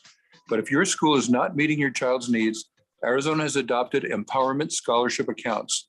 The accounts help parents pay for any school of their choice, so Arizona students have every opportunity available. Learn more at azed.gov or call 602-364-1969. Sponsored by the Arizona Department of Education. Think for a moment about how much time you spend planning your vacation. Now, think about how much time you spend planning for retirement. Maybe it's time to change your focus. Maybe it's time to take a trip. I'm Mo Ansari, host of Market Wrap and president of Compact Asset Management. My team of certified financial planners uses a target retirement income planning model, or TRIP. TRIP is an important tool which we use to evaluate investment strategies and lifetime income products. Then we use that information to determine the best strategy that could provide you with the financial security you seek and the peace of mind you deserve. Call Compact Asset Management at 1-800-388-9700 for your comprehensive, customized TRIP report with specific recommendations designed just for you. Call 1-800-388-9700. That's 1-800-388-9700. Compact Asset Management is a registered investment advisor, funds custodian, Fidelity Institutional Wealth Services, member FINRA, SIPC. Your home for sports. 1580 and 99.3 The Fanatic.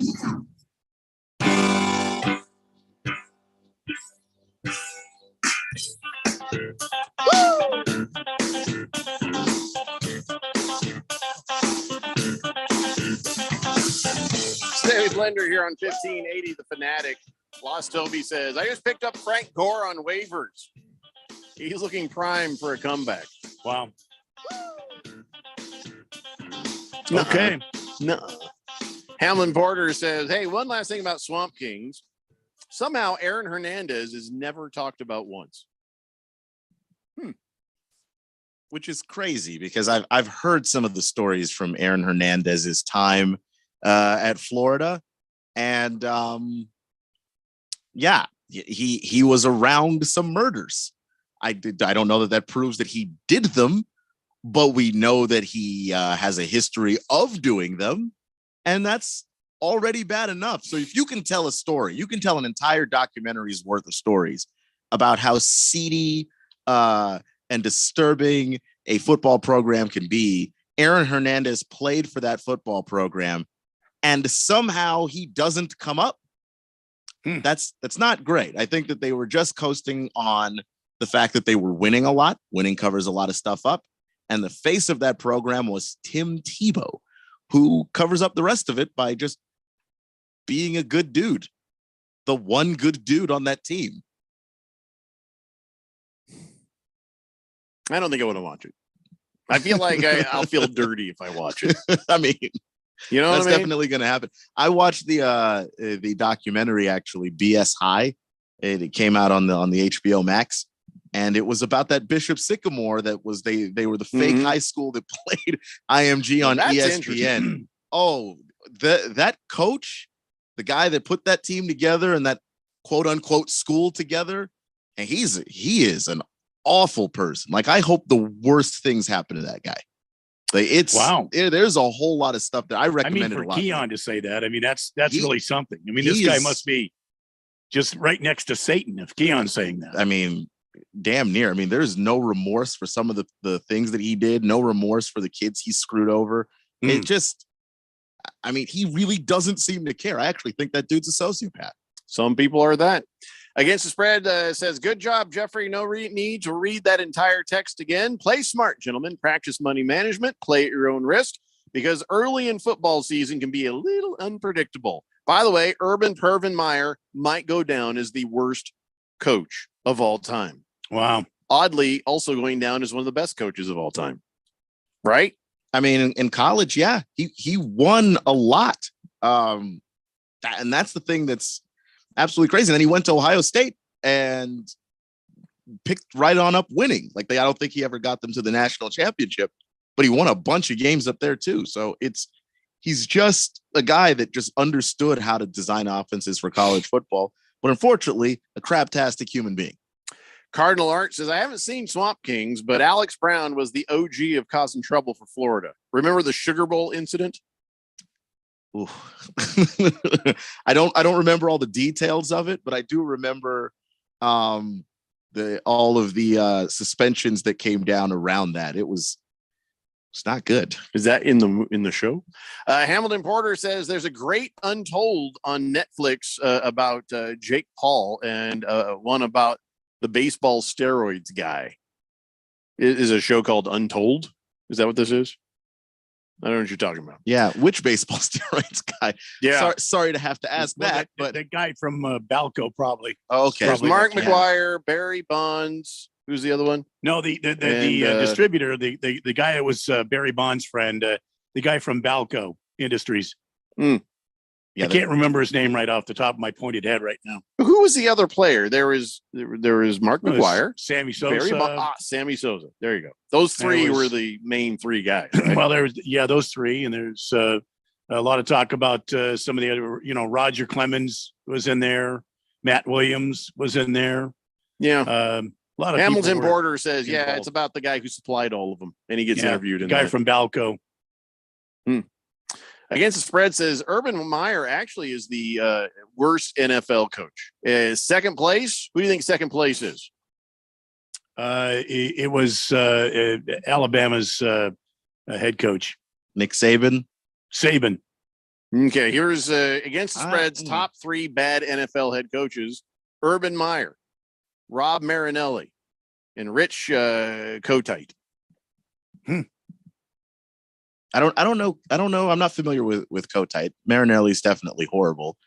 Yeah, no, that's a solid list from the names I do know. And Kotite Urban Meyer sounds like a tampon. That's just the first thing that came to my mind. Yep, you're not wrong. Yeah. Gamecock says, what about that great show on Netflix, Blue Mountain State? Don't start that crap again. Do I have to go watch it just so I can see how bad it is? It feels like he's not going to stop until somebody does. I don't know if I'll remember it by the time I get downstairs. Moist One says, Rafael Palmeiro. Yep. Big George says, Randy, I hope you make a quick and full recovery. From what? What are you talking about? I don't know what you mean. Hamlin Porter says Rod Marinelli went 0-16 with the Lions, but he fought a bear. So, he wins at life. Yeah, just not football. Yeah. He fought a bear. Who's the coach of the Brown who said he's going to jump in the river? And that was Hugh Jackson. Hugh Jackson, who lost, it was 0-16 or whatever. Yeah, who's actually a really smart, offensive play designer, just should never have been a head coach. What was this Marinelli? Was he also part of the Flint Tropics? Fighting the bear. Watch the movie Fighting the Bear. I actually have not seen that movie. Oh, you is that bad that I haven't seen that movie? You should definitely see it. I think it's pretty funny. What's it called again? A semi-pro. Yeah. It's a Will Ferrell movie. I saw basketball part of it, which was it was more than enough. No, semi-pro was pretty funny. Pink guy once. Will Ferrell wrestles a bear is one of the things. One of his because he's like the player owner of the team, so it's just one of his wacky promotions to try and get people out there. What's with Will Ferrell and bears in his movie? Remember Anchorman when there was bears in that movie? I think there was a bear in that movie. There was a cougar in Talladega Nights. That's right. In the car, his dad was trying to get him, and there was a cougar in the car. Why'd you put me in the car with a cougar, Dad? That was a good movie. Oh man. Pink Eye says, all right, so who should be the new owner of the Cardinals? Oh, let's not go there just yet. I'll take it. Well, you don't know what they're selling it for. So whatever it is, you'll front me the money. Well, I got to wait and see if my Camp Lejeune lawsuit goes through. All right. Then we'll see. Ladies and gentlemen, it's time now for On This Date in Big George's sports history.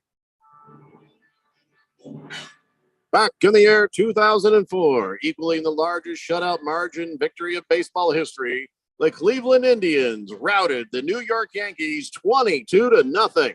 Nice. The biggest defeat in the Bronx Bombers' 101-year history matched the 1975 Pittsburgh Pirates record-setting performance against the Chicago Cubs at Wrigley Field. Back to me, Jeffrey. Wow. I just wanted to read that one because 22-0 on the Yankees. Yeah. That's makes the whole thing about the Diamondbacks losing, what was it, 9-0? That's a little softer blow then. Yeah. It helps a little bit. Yeah. So that's why I went ahead with that one. Just made me feel better to know that the Yankees suffered. No, yeah. That's fair. Blissful Hayes says, are the Bears considering bringing back Mitch Trubisky? He had a way better win-loss record than Justin Fields. Blissful Hayes, I love how he trolls everybody in a constant. Yeah, once he's decided you're on the troll list, that's going to happen to you. And Justin Fields has found himself on Blissful Hayes' troll list, and that's what's going to happen. Of course, it's not going to happen, Blissful Hayes, because Mitchell Trubisky, if he had the same team that Justin Fields had, and I do mean the same team, don't know that the win-loss record would be much better, if at all. People would get murdered for that sort of thing in Chicago. If you bring Mitch Trubisky back at all for any reason, he's dead. You bring Josh Rosen back to the Cardinals. All right, we're not as murderous here, but that would go bad. You don't bring guys back after there would fail at least that be like a small riot in the parking lot of State Farm Stadium, at least. Ugh. Probably not. Just out of disgust. Yeah, probably a cookout with some rowdy guys. That'd be about it. Hamilton Porter says, if you can dodge a bear, you can dodge a ball. I don't mind when they mix movies like that. I think that'd be awesome. Movie crossover. Yeah, just mash them up. Why not? Blissful A says Fields is a 5-20 record. He sucks. No, the Bears sucked, and he's not the owner of that record. Let's see how he does this year. That's all I'm saying. Cardinal Art says, I got to go with Jim Morris Sr., Colts days, as a bad coach. Mike Ditka, when he was in the Saints, them days. And Ray Perkins. There's my top 3 worst NFL coaches. Urban Meyer is a Hall of Famer worst coach, though. I'll give you that. I mean, he's an all-timer, but I totally forgot about Ditka with the Saints. That was horrible. That was absolutely horrible. I mean, and he was still doing his Ditka thing, so he was, not being nice to the media, just lashing out at everybody, which works when you're winning. It really doesn't go over well when your team sucks. Just does not. Moist One says basketball is one of the best sports movies of all time. We're going to have to argue about that just another day. We don't have time. But I'll agree with you on Nathaniel Hackett. He's got to be right up there now. Horrible coaches. Nathaniel Hackett in week 1, just right out of the gate, showed some of the worst clock management I have ever seen. It is truly a masterclass in how not to use timeouts. He did it and continued to, like he never stopped. Pringle, for some reason, says Durant would never play for the Mavericks. Wildly off topic. And like, I don't think we were even talking any NBA today at all. And the last time we did talk NBA, that never came up. Wasn't even a thing, Pringle. What are you talking about? I don't even think Kevin Durant or the Mavericks came up. Oh, here's why. He gave us a link about Mavericks Cuban traded players because they smoked too much weed. Oh, you're right, Pringle. Well, okay, Durant would never play for the Mavericks. But try to keep it on topic, would you? Bruno Baller says, didn't the South Park creators write basketball? Yeah, they were in it too. They starred in it. They wrote it and starred in it. Big George says, I'll tell you what, a Rectinator brought his A game yesterday against Sir Ralph. What are we doing here? It's the end of the show, and you're calling back stuff from yesterday. Why? Why would you do that, George? Oh, it was pretty good yesterday. Hey, remember that? It's like, what? This is he did it yesterday. He started the show with a callback that just we have a podcast, George. The people who want to know what happened yesterday can just listen to the show from yesterday. I love you, Big George. I think George has got he's got 2 headphones, one with today, one with yesterday, and he's listening at the same time. The processing all the information. Yeah, which good on him. That's a fast moving brain right there. But yeah, wow, it is impressive. Why? He's got a gigantic brain. It just seems like a waste of your substantial mental abilities. So. What, is cancer cured? Come on, George, use the brain power for something else, would you? All right, ladies and gentlemen, that's going to wrap it up for this edition of the Daily Blender. We will be back in your radio again tomorrow at 3 p.m. Yeah, George says, yeah, I'm sorry. Just listen to yesterday's show this morning. So I didn't get a chance to say that yesterday. 24 hours later, it might be too late, George. I'm just saying. Yeah, Big George does not let things go well. Fair enough. That could have been a tweet, though. Yeah. You know. And he's not wrong. Yeah. He's not wrong. So, all right, guys, have a great night. We will see you tomorrow at 3 o'clock. It's the Daily Blender here on 1580, The Fanatic. When you get nachos, tacos, empanadas, spicy queso with